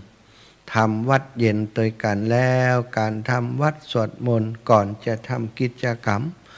สำคัญทุกอย่างทางพระพุทธศาสนาถือว่าเป็นสิ่งที่สมควรเป็นสิ่งที่ถูกต้องเพราะว่าเฮาท่านเจ้าทั้งหลายมีพระพุทธพระธรรมเป็นสรณะที่พึ่งการที่เฮาจะสร้างคุณงามความดีสร้างสมปุญญาบารมีจะทำบุญตักบาตรก็ดีนะจะทำกิจกรรมที่สำคัญถวายของโน่นนั่นนี่เนาะฟังเทศน์ฟังธรรมเปิ้นก็จะมีการทำวัดสวดมนต์เย็นถอดมนต์เช้าสวดมนต์เย็นเสียก่อนเพื่อเป็นมังคละเป็นมงคลเป็นบุญกุศลแก่ตนตัวของหมู่เฮาเจ้าข้าทั้งหลายวันนี้มาพบปะกันก็ต้องขอบคุณวันเวลาและสุขภาพนาตีทุกทำให้ยังมีแหง ขอบคุณสุขภาพตัวเองที่ยังมีบามีแหงสามารถได้มาจัดรายการได้มาสั่งสมปุญญาปารมีในฐานะผู้ที่มาแสดงธรรมหรือว่านำสิ่งดีๆมาบอกมากล่าวสร้างศรัทธาประสาทะให้เกิดขึ้นกับศรัทธาญาติโยมทั้งหลายทำความเข้าใจเรื่องที่บ่ฮู้เรื่องที่ฮู้แล้วก็เพิ่มความเข้าอกเข้าใจเพิ่มขึ้นสร้างศรัทธาให้กับศรัทธาอีพ่ออีแม่ผู้เป็นพุทธศาสนิกชนเหมือนกันเนาะปีฮู้สองน้องฮู้หนึ่งเป็นพระสงฆ์องค์สังฆเจ้ามีโอกาสได้ศึกษาห้ำเฮียนได้อ่านได้เขียนเกี่ยวกับเรื่องของธรรมะเรื่องราวต่างๆในพระพุทธศาสนาก็นำมาเล่ามามาจาเพื่อนเป็นข้อคิดสะกิดเตือนใจเป็นอุทาหรณ์เป็นแบบอย่างให้ศรัทธาญาติโยมเอาไปเป็นต้นแบบเป็นต้นแบบเพื่อจะให้ศรัทธาเอาไปเป็นแบบอย่างในการประพฤติปฏิบัติต่อไปวันนี้อาตมาภาพได้มีโอกาสเดินทางไปตามคำนิมนต์ของญาติโยมนิมนต์ไปฮับของเก่า ไปฮับขยะอมบุญที่แถวโรงแรมสี่แปรที่เชียงใหม่สถาน ตำบลช้างเผือกก็บอกเปิ้นว่านัดหมายเปิ้นประมาณสักเที่ยงจะไปถึงจะไปหาเปิ้นเที่ยงบ่ายโมงนี้แต่ว่าจะแวะฉันเพลที่บวกข้างสันกำแพงก่อนเพราะว่ามีโยมแม่โยมปีโยมน้องตีบวกกลางสันกำแพงเปิ้นก่อนนิมนต์ไว้ว่าถ้ามาเชียงใหม่ขอให้แวะสันกำแพงที่บวกกลางจิมจะได้มีโอกาสทาน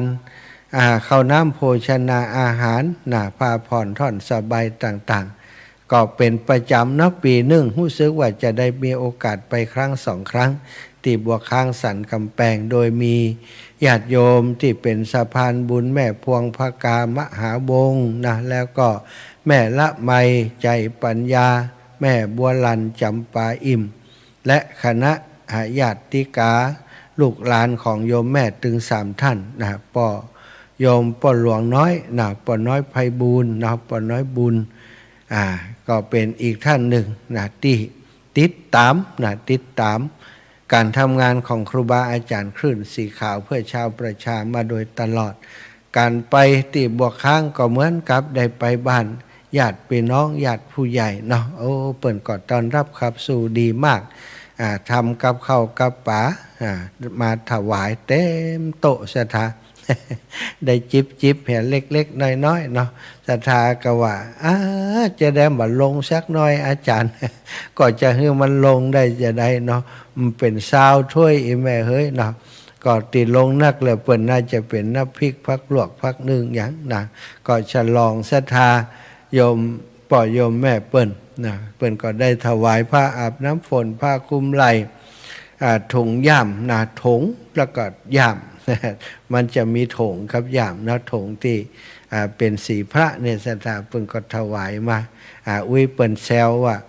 เอาให้อาจารย์ขึ้นหลังคาว่ะ แม่ละไมใจปัญญาว่าให้อาจารย์ขึ้นหลังคา ก็ขอบคุณอนุโมทนาบุญกับทุกคนบัดเต่าแต่นั้นเปิ่นก็ยังได้มีขยะอมบุญมาถวายเกือบจะทุกบ้านศรัทธาบ้านโยมแม่ละไม บ้านโยมแม่พวงทองมหาวงศ์ยาบ้านโยมแม่บัวลันนะบนโยมแม่บัวลันบ้านป้อน้อยบูนหรือว่าป้อน้อยไพบูนนะก็อีกหลายโทนหลายท่านเนาะคนละเล็กละน้อยเอาศรัทธาใส่ไปใส่มาเต็มรถนะตึง ที่เปิ่นบ่ได้ใจแล้วเนาะเครื่องซักผ้าเอ่ยตู้เย็นเก่าเอ่ยนะวิทยุทีวีนะพัดลมของใจไฟฟ้านะแล้วก็มีขวดน้ำกระดาษนะกล่องกระดาษหนังสือผ่องสัปปะสถาใส่ไปใส่มาเต็มลำได้พอดีก็เลยบ่ได้ไปตินัดหมายเปิ้นไว้สักกรรมก็ต้องขอสุมาอภัยกับโยมปิอ้อยโยมแม่ครูป้านายเนาะแม่ครูป้านายเกษณีชัยเทพแต่ว่าก็ได้นัดหมายว่าวันพรุ่งนี้จะเดินทางไปใหม่ขยะออมบุญศรัทธาญาติโยมหลายคนก็ถามว่าอาจารย์เตียวไปเอาถึงเชียงใหม่จะได้คุ้มกันตรงนี้คงบ่อู้ถึงเนาะแต่ว่าศรัทธาเพิ่นได้ทำบุญโดยถือว่าศรัทธาคุ้มละบางอย่างของบางอย่างนะทีวีตู้เย็นเก็บไว้นะจะเอาขายให้เขาก็เอาราคาถูกลงไปเปิดจะฮื้อ400อีแม่เสียดายมันเก็บไว้นี่เป็น5 ปีแล้วก็อาจารย์ว่าเริ่มเสียดายก็เอาถวายทุเจ้านี่เป็นขยะออมบุญอันนี้มันเป็นบุญ ถ้าทำบุญแล้วต่อใดต่อกันบ่เสียดายเนาะก็ขอบคุณเนอะโยมแม่ทั้งหลายพรุ่งนี้ก็จะไปที่ เชียงใหม่เหมือนกันเนาะที่โยมแม่ไอ้อย่างนี้ที่แน่ๆก็คือที่บ้านของโยมปิอ้อยนะโยมปิอ้อยแถวโรงแรมสีแพรแล้วก็อันที่บ้านที่ข้างวัดสำเภานะโยมแม่อีกท่านหนึ่งแล้วก็ที่ปนายเกษณีชัยเทพแล้วก็มาที่สนามบินอีกที่หนึ่งเนาะบอกว่าจะปอหรือปอรถ1 คันถ้าแบบปอก็จะพอดีก็มีช่างติดตามจะไปดูงานที่บ้านที่เชียงใหม่เนาะ ก็เอาช่างไปดูงานบ้านของลูกบ่าวนะก็จะได้อาจจะได้เอาไปใส่แหมกัน ก็ขอบคุณอนุโมทนาบุญวันนี้ ไปเปิ่นก็ได้ถวายปัจจัยมาเนาะศรัทธาแม่บัวลันจำปาอิ่มพร้อมลูกหลานถวายปัจจัยข้าวน้ำโภชนาอาหารแล้วปัจจัยถวายกะน้ำกะไฟมาแหม300 บาทศรัทธาโยมแม่ละไมนางสาวทัศนีปัญญาก็ถวายร่วมบุญกับน้ำกับไฟมาถวายใจส่วนตัวมานะป้อศรัทธาป้อทวีศักดิ์แม่จิราพรใจปัญญาพร้อมลูกเต่าเหล่าหลานถวายส่วนตัวมา1 ซองแล้วก็ถวายช่วยกันน้ำกับไฟมาแหม1 ซองป้อไพบูลย์แม่เพลินพิษใจปัญญาก็ได้ถวายส่วนตัวมา1 ซองแม่พวงทองมหาวงศ์พร้อมลูกหลานได้ถวายถุงย่ามไม้กวาดฉลาดถวายพานแล้วก็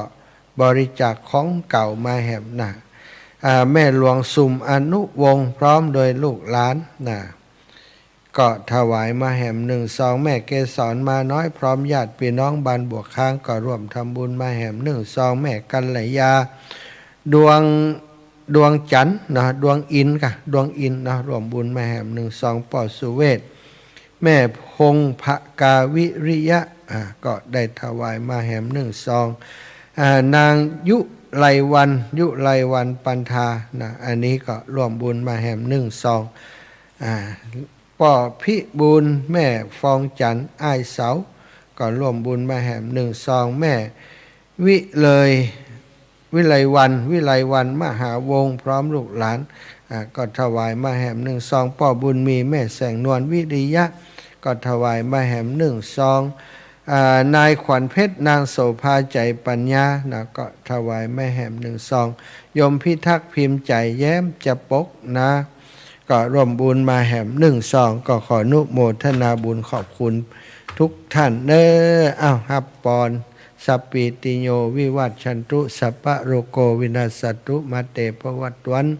ตารายโยสุขีทีขายุโกภวะอภิวาทนาสีลิสะ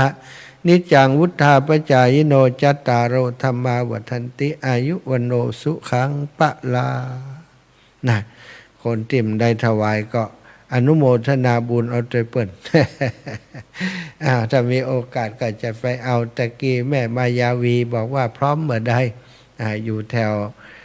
บ้านห้วยหานเนาะสนามบินลำปาง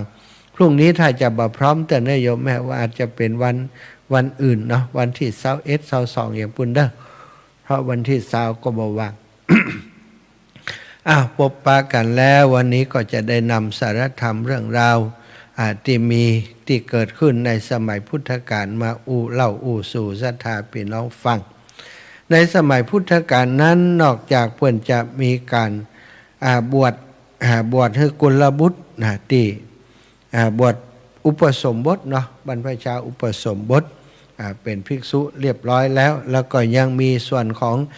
การบวชสำหรับคนที่อายุบัดถึง20กำเนิดนะก็เปิ่นบรรพชาเป็นสามเณรสามเณรรูปแรกในพุทธศาสนาก็คือสามเณรราหุลซึ่งเป็นเรียกว่าเป็นพุทธบุตรนะเป็นลูกเป็นพระโอรสของเจ้าชายสิทธัตถะซึ่งต่อมาก็คือพระพุทธเจ้าของเฮาเนาะมีสามเณรหลายรูปหลายองค์ที่มีปฏิปทาที่น่าสนใจน่าศึกษานำมาเป็นแบบอย่างแต่ละรูปละองค์น่ะถ้าสามเณรนี่บางรูปบางองค์7 ขวบมาบวชตอนอายุ7 ขวบบรรลุอรหันต์นะสามเณรสังกิจจะก็ดีสามเณ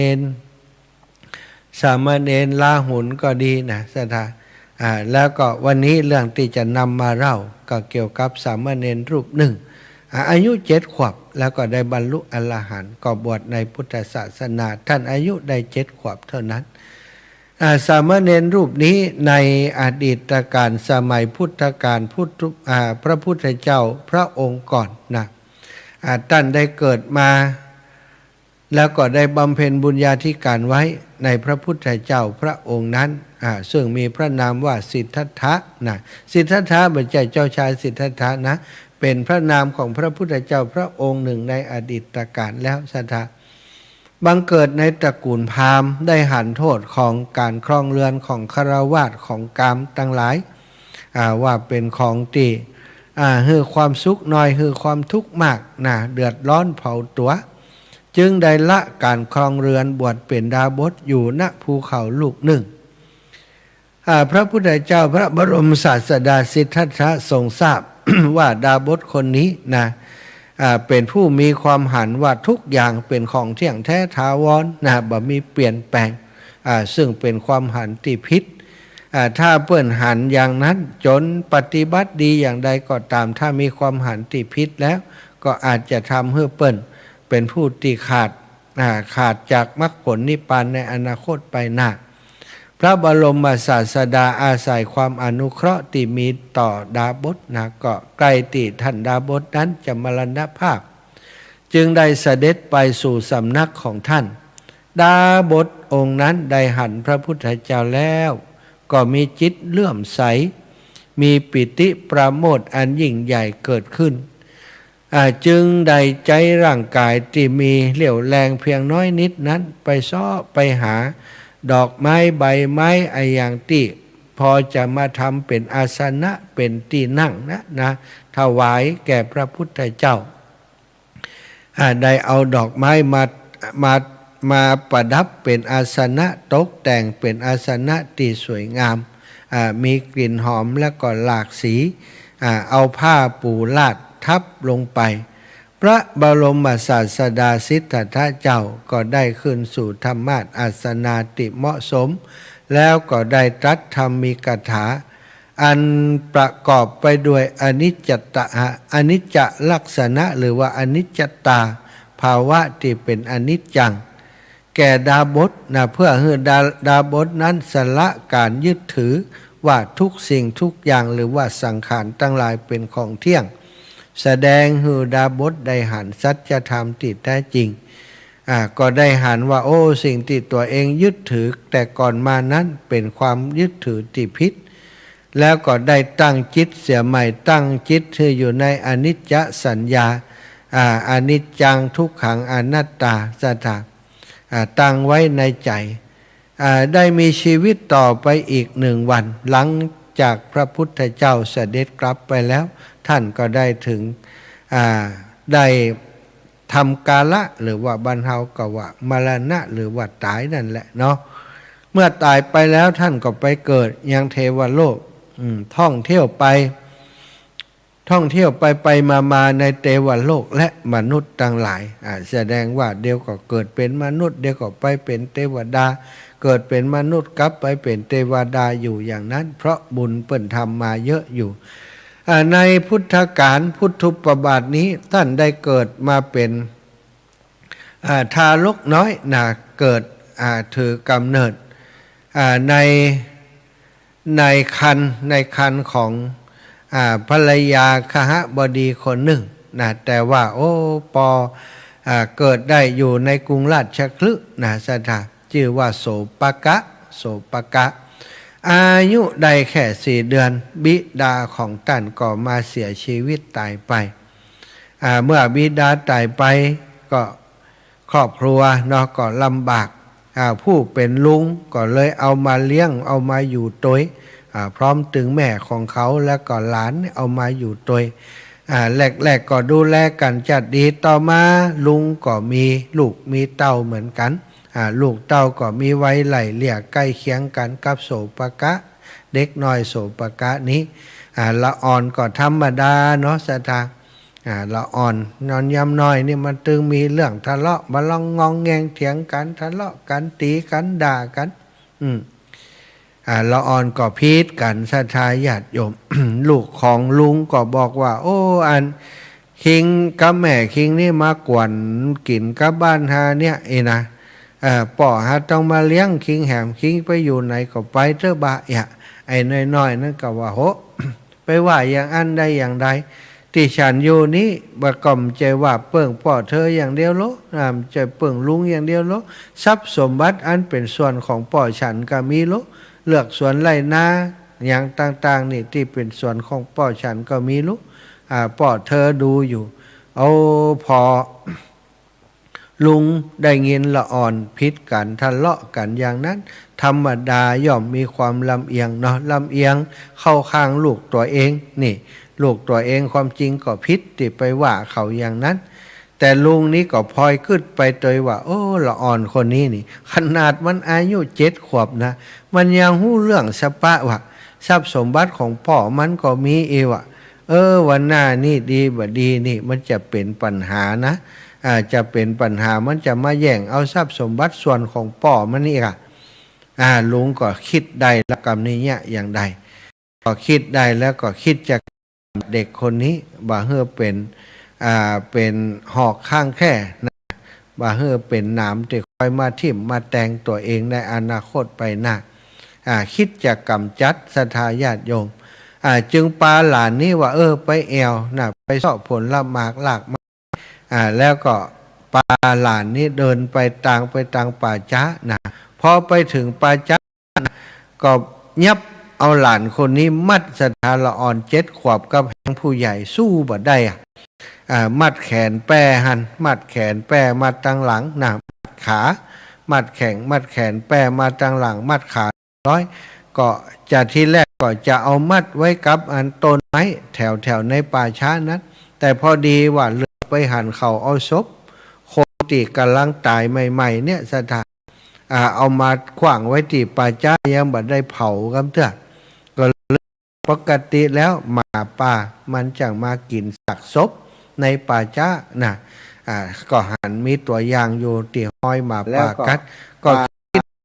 เอาเด็กน้อยคนนี้นี่ไปมัดติดศพนี่มันมีกลิ่นแต่ว่าหมาป่าได้กินก็จะมากินมาหาอ่อนน้อยอยู่ตรงนี้มันจะกินละอ่อนตัวนี้คิดอย่างเอาไปมัดหลังของละอ่อนไปมัดติดกับศพคนตายโดยว่าสุนัขจิ้งจอกมาจอกบอชมากัดมีบารมีที่จะได้ปุนิสัยที่จะได้เป็นพระอรหันต์ในชาตินี้สดาเพราะฉะนั้นคน เกิดเป็นภพสุดท้ายจัดสุดท้ายนี่ภัยจะยะอย่างใดก็จ่างเตอะนาตกน้ำบ่ไหลตกไฟบ่ไหม้ภัยจะฆ่าหือตายก็ยะบ่ได้ทำบ่ได้ซะนะอย่างสามเณรสังกิจจะก้าอย่างก็ต่างๆนั่นน่ะขนาดเปิ่นเอาหอกเอาเหล่าแตงเนี่ยแตงต้องแม่เพื่อจะอันปีนไปปีนมาเปิ่นอยู่ในต้องนั่นเผาไฟขึ้นหุ่งเปิ้นยังเป็นอย่างสถานนี่อันนี้คือพบสุดท้ายเปิ้นเปิ้นมีบุญก็ปรากฏว่าเมื่อสุนัขจิงจอกตกค่ำตกคืนมาก็เอาสุนัขจิงจอกเข้ามาในป่าช้าเพื่อจะหาอาหารกินสถานมากันหอนเห่าหอนกันวอวอแวแวเข้ามาเราอ่อนน้อยได้ยินเสียงกลางคืนมันดึกสงัดมันน่ากว่ามันวังเวงและเสียงหมาจิ้งจอกมากันเป็นหมู่ก็เกิดความกลัวศรัทธาญาติโยมเย็นอย่าเยือกไปทั้งตัววันนี้เฮาคงตายแน่ๆแล้วก็อธิษฐานถึงบุญตัวเก่าว่าถ้าข้าพเจ้ามีบุญเก่าที่ทำไว้แล้วขอสุนัขจิ้งจอกทั้งหลายนี้อย่าได้ทำอันตรายแก่ข้าพเจ้าเลยนี่อธิษฐานใจแม้เทวดาฟ้าดินสิ่งศักดิ์สิทธิ์ทั้งหลายที่จะพึงมีได้ช่วยเมตตา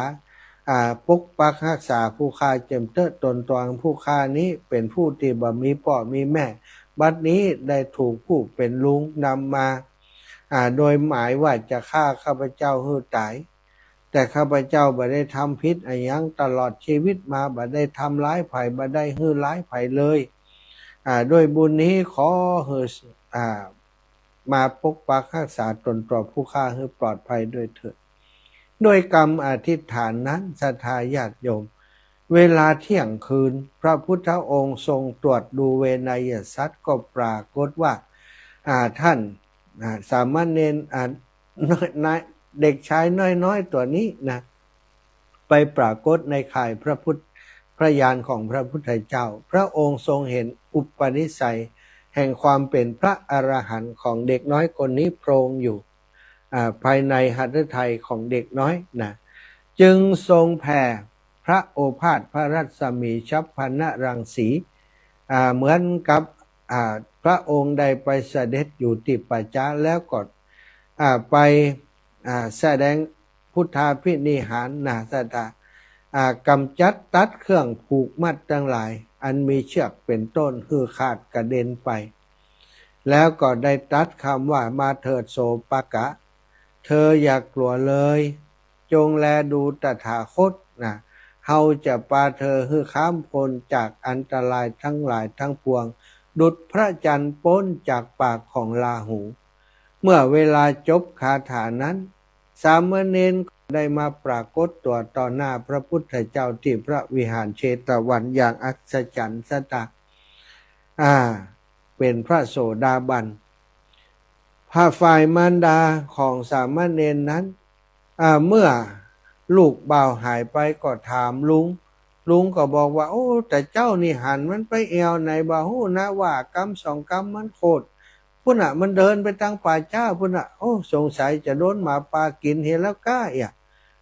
แข่งคาลิว่าเราอ่อนไปคนเดียวแต่ตัวปลาเพิ่นไปแล้วไปมัดเพิ่นสถกะกับได้แหละเนาะแม่ก็เป็นห่วงก็ต้อยไปถึงป่าช้าศรัทธาญาติโยมแล้วก็หาในป่าช้าหันบัปปะก็ได้เดินทางไปก็คิดว่าจะไปถามสัพพัญญูพระพุทธเจ้าผู้หู้แจ้งโลกหู้ทุกเรื่องทุกราวอย่างเกิดขึ้นพระองค์ทรงหู้หมดก่อนไปที่วัดเชตวันเหมือนกันพระศาสดาได้ทรงปกปิดโสปกะไว้โดยฤทธิ์ของพระองค์บ่ให้แม่ลูกได้หันกันพระองค์ก็ตรัสธรรมกถาว่าบุตรทั้งหลายย่อมบ่มีเพื่อความเป็นผู้ต้านทานบิดาก็ดีเผ่าพันธุ์ก็ดีย่อมบ่มีเพื่อความเป็นผู้ต้านทานความต้านทานในหมู่ญาติย่อมบ่มีแก่ผู้อันความตายถึงทับแล้วสถาต้านทานหมายความว่าอย่างใดเวลาความตายมาถึงไผก็ช่วยบ่ได้ลูกก็ช่วยบ่ได้บิดามารดาเผ่าพันธุ์วงศาก็ช่วยบ่ได้เมื่อความตายมาถึงทับแล้วไผช่วยไผบ่ได้ ว่าอย่างนี้เพื่อจะให้บรรดาถอนความถอนจิตถอนใจเนาะออกมาจากความห่วงใยที่มีต่อลูกบอกว่าเป็นธรรมดาเป็นสัจธรรมเวลาจัดความตายมาถึงนี่ภัยช่วยภัยมาได้มารดาของโสปกะได้ฟังธรรมนั้นแล้วได้เป็นพระโสดาบันส่วนโสปกะผู้เป็นลูกชายนั้นสถาเพิ่นบอกว่ายิงทีเดียวได้นก2 ตัวนะฟังธรรมะจากพระพุทธเจ้าซ้ำอีกครั้งหนึ่งได้เป็นพระอรหันต์ด้วยพระคาถามีเพียงเท่านี้เองบุตรทั้งหลายย่อมบ่มีเพื่อเป็นผู้ตันทานบิดาเผ่าพันธุ์ย่อมบ่มีเพื่อเป็นผู้ตันทานความตันทานในหมู่ญาติย่อมบ่มีแก่ผู้อันความตายมาถึงแล้วเพียงคาถาเต่าอีเปิ้นได้บรรลุอรหันต์โอ้มันอย่างมาง่ายอาจารย์ก็เปิ้นมีบุญนะเปิ้นมีบุญเปิ้นสั่งสมบุญมาเปิ้นได้พิจารณาธรรมอย่างนี้มาแต่ก่อนแล้วมันรอแหมน้อยเดียวรอคนมามาเขี่ยน้อยเดียวก็จะแจ้งบุบแล้วสตาอันนี้ก็เช่นเดียวกันลำดับนั้นพระบรมศาสดาทรงคลายพระฤทธิ์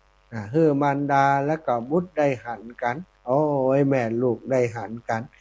เป็นว่าลูกเนี้ยมันตายคำเตือโอ้นึกว่าตายไปแล้วลูกเอ้ยนะแม่ก็ร่าเริงดีใจแล้วก็ได้อนุญาต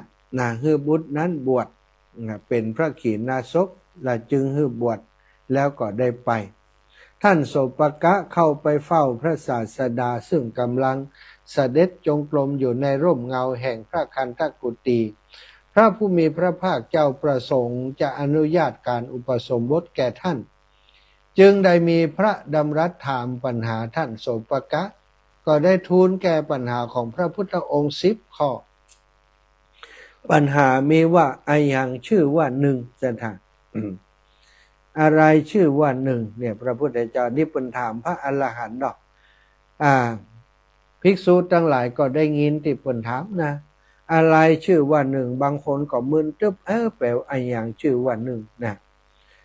ท่านโสปกะตอบว่าสัตว์ทั้งปวงตั้งอยู่ได้เพราะอาหารชื่อว่าเป็นหนึ่งสัตตะอายังชื่อว่าสองท่านก็บอกว่านามและรูปเป็นสองอายังชื่อว่าสามท่านก็บอกว่าเวทนาสามทุกขเวทนาสุขเวทนาอทุกขมสุขเวทนา3 อย่างอายังชื่อว่าสี่ท่านก็บอกว่าอริยสัจสี่พระเจ้าค่ะอายังชื่อว่าห้าท่านก็บอกว่าขันธ์5อุปทานขันธ์ทั้ง5เป็นตัวทุกข์พระเจ้าค่ะอายังชื่อว่า6อายตนะภายในอายตนะภายนอกรูปเสียงกลิ่นรสโผฏฐัพพะธรรมารมณ์ตาหูจมูกลิ้นกายใจพระเจ้าค่ะอายังชื่อว่า7โพชฌงค์7องค์แห่งการตรัสรู้7ประการพระเจ้าค่ะนะโพชฌงค์7แล้วก็อายังชื่อว่า8อริยมรรคมีองค์8หนทางที่จะบรรลุมรรคผลนิพพานมีประกอบไปด้วยองค์8พระเจ้าค่ะอายังชื่อว่า9พระองค์ก็ท่านก็ตรัสว่าสัตตาวาส9พระเจ้าค่ะอายังชื่อว่า10ก็บอกว่าผู้ประกอบด้วยองค์10ท่านกล่าวว่าเป็นพระอรหันต์พระเจ้าค่ะศรัทธาญาติโยมละอ่อน7 ขวบตอบคำถามเป็นปริศนาธรรมที่พระพุทธเจ้า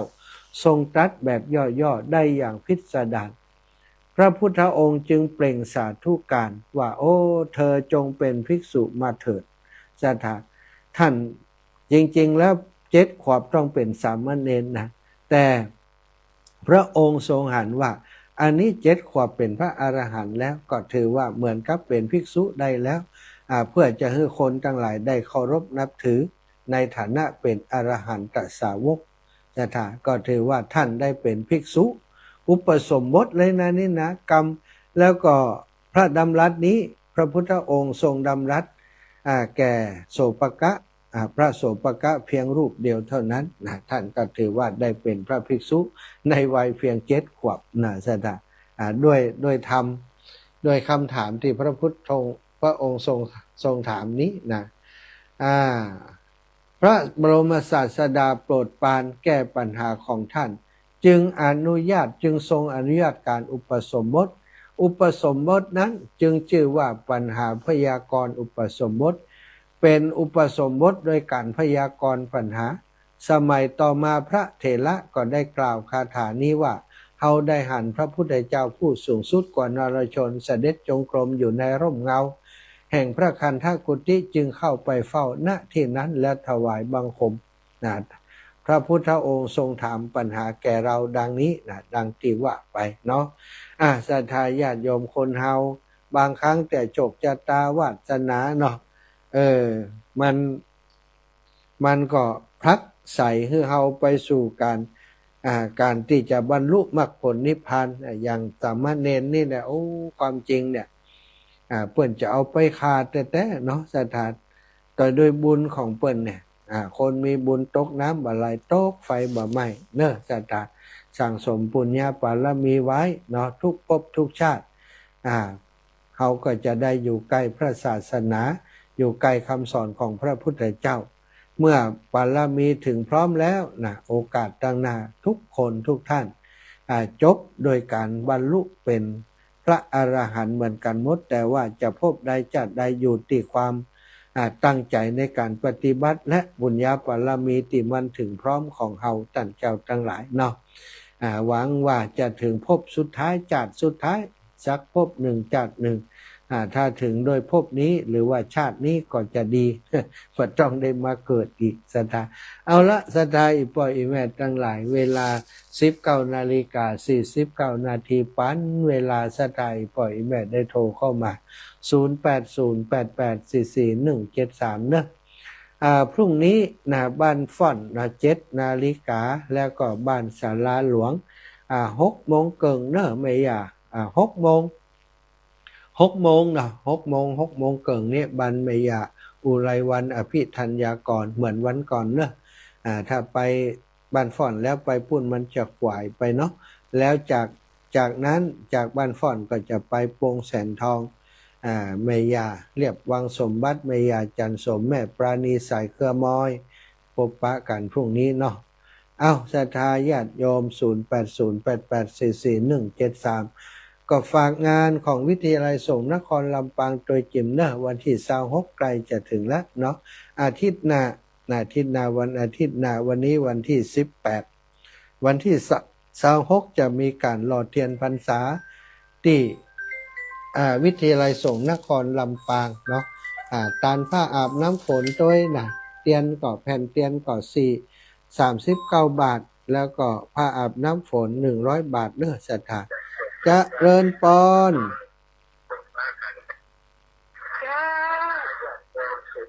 เจ้าแม่ปิดวิทยุก่อนเจ้าปิดก่อนถ้ามันปิดนี่โดนเดียดโนเก่งกะไอ้แม่กี่ความล่ะน่ะปัญหาลึกซึ้งเนี่ยถ้าพระอรหันต์นี่ถ้าถามเพิ่นก็ตอบถูกหมดอ่ะเนาะเป็นอรหันต์แล้วจะได้เฮียนมาจากไหนน่ะลูกจ้าสู้กันหาผมเนอะโนฮักษากะฮักถึงวันเนี่ยดูแลถึงวัน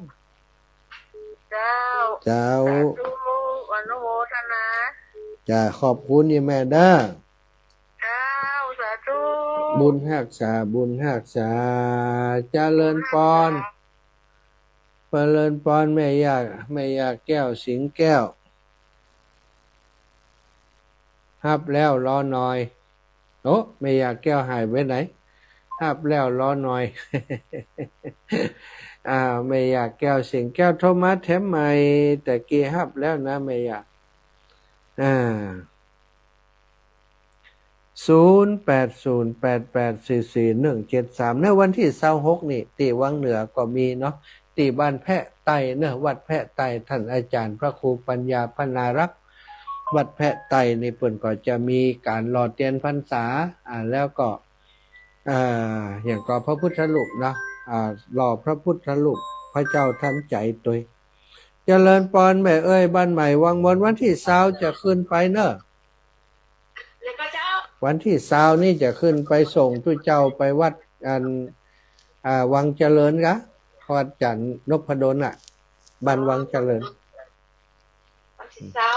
วันที่20ท่านมหาลิจะไปเป็นสมปานให้เปิ่นหัน จะไปส่งเปิ้น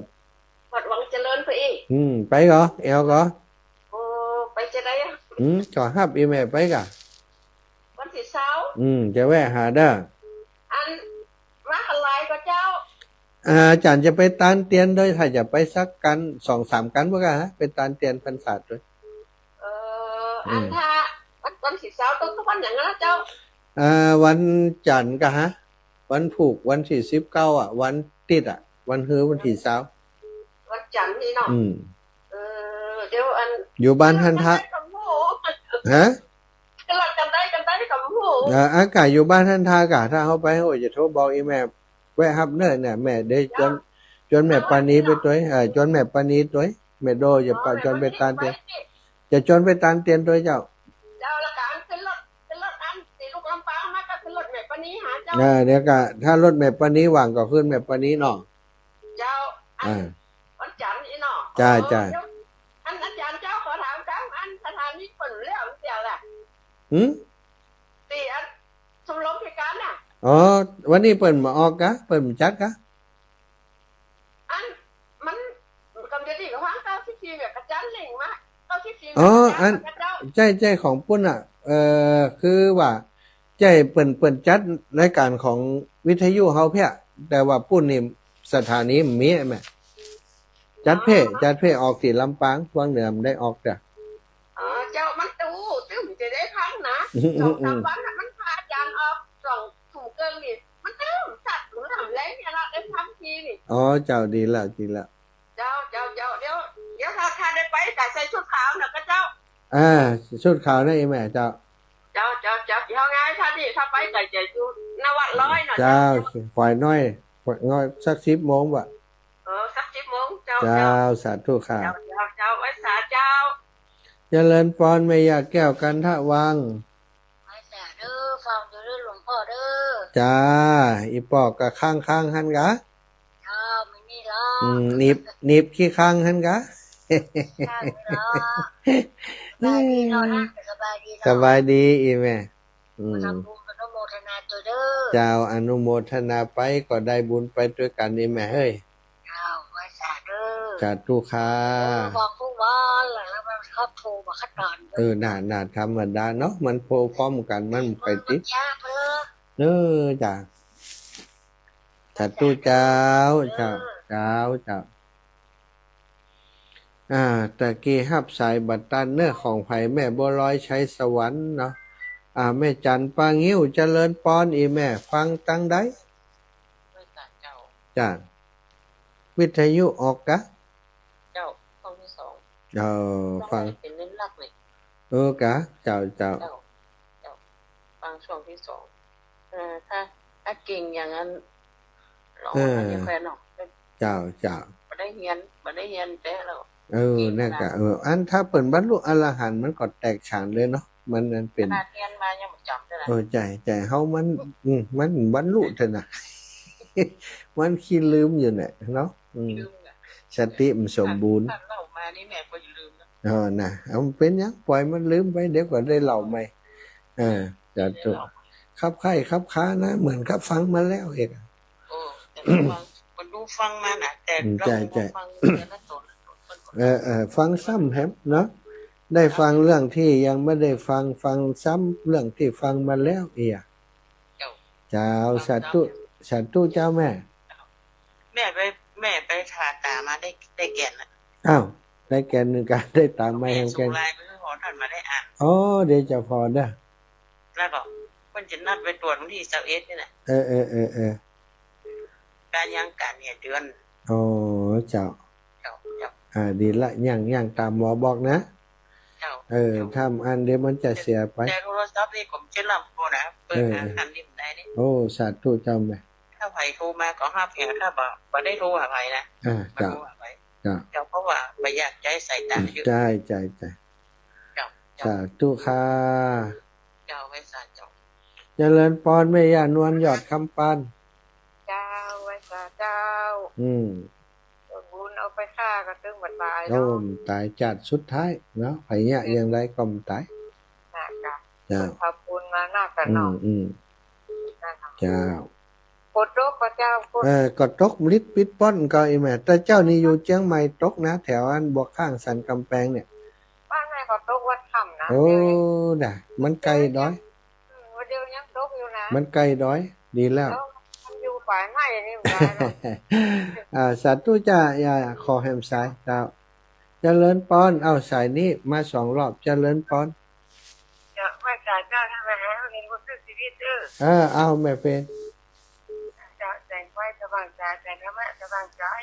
จะบางจ่ายได้แต่งไว้จะบางจ่ายได้แต่งเอาเจ้าบางก็เขียนให้กำลังใจเธอมาหาเด้อว่าต่างเจ้าคือกำลังใจมันน้อมเด้อมันน้อมแข่งหอกขึ้นมาหา เป็นหยังอ่ะ ก็แสลบเจ้า แล้วก็อยู่บ้านก็อยู่โรงพยาบาล พันประปูนเจ้า โอ้ มีเวลาจะเข้าไปหา เจ้า จ้ามีเวลาจะเข้าไปหาจ้าสาธุจ้า เจ้า นั่นแข่งฮักแถมแล้วแม่น้อง แม่เสงี่ยมใช้น้ำโปร่งเทวีสายสุดท้ายเจริญปอน มัสการเท่าฐานาจารย์ เจ้าอีแม่ โทรหาสบายดีกับเจ้า เจ้าแม่สบายดีเนอะ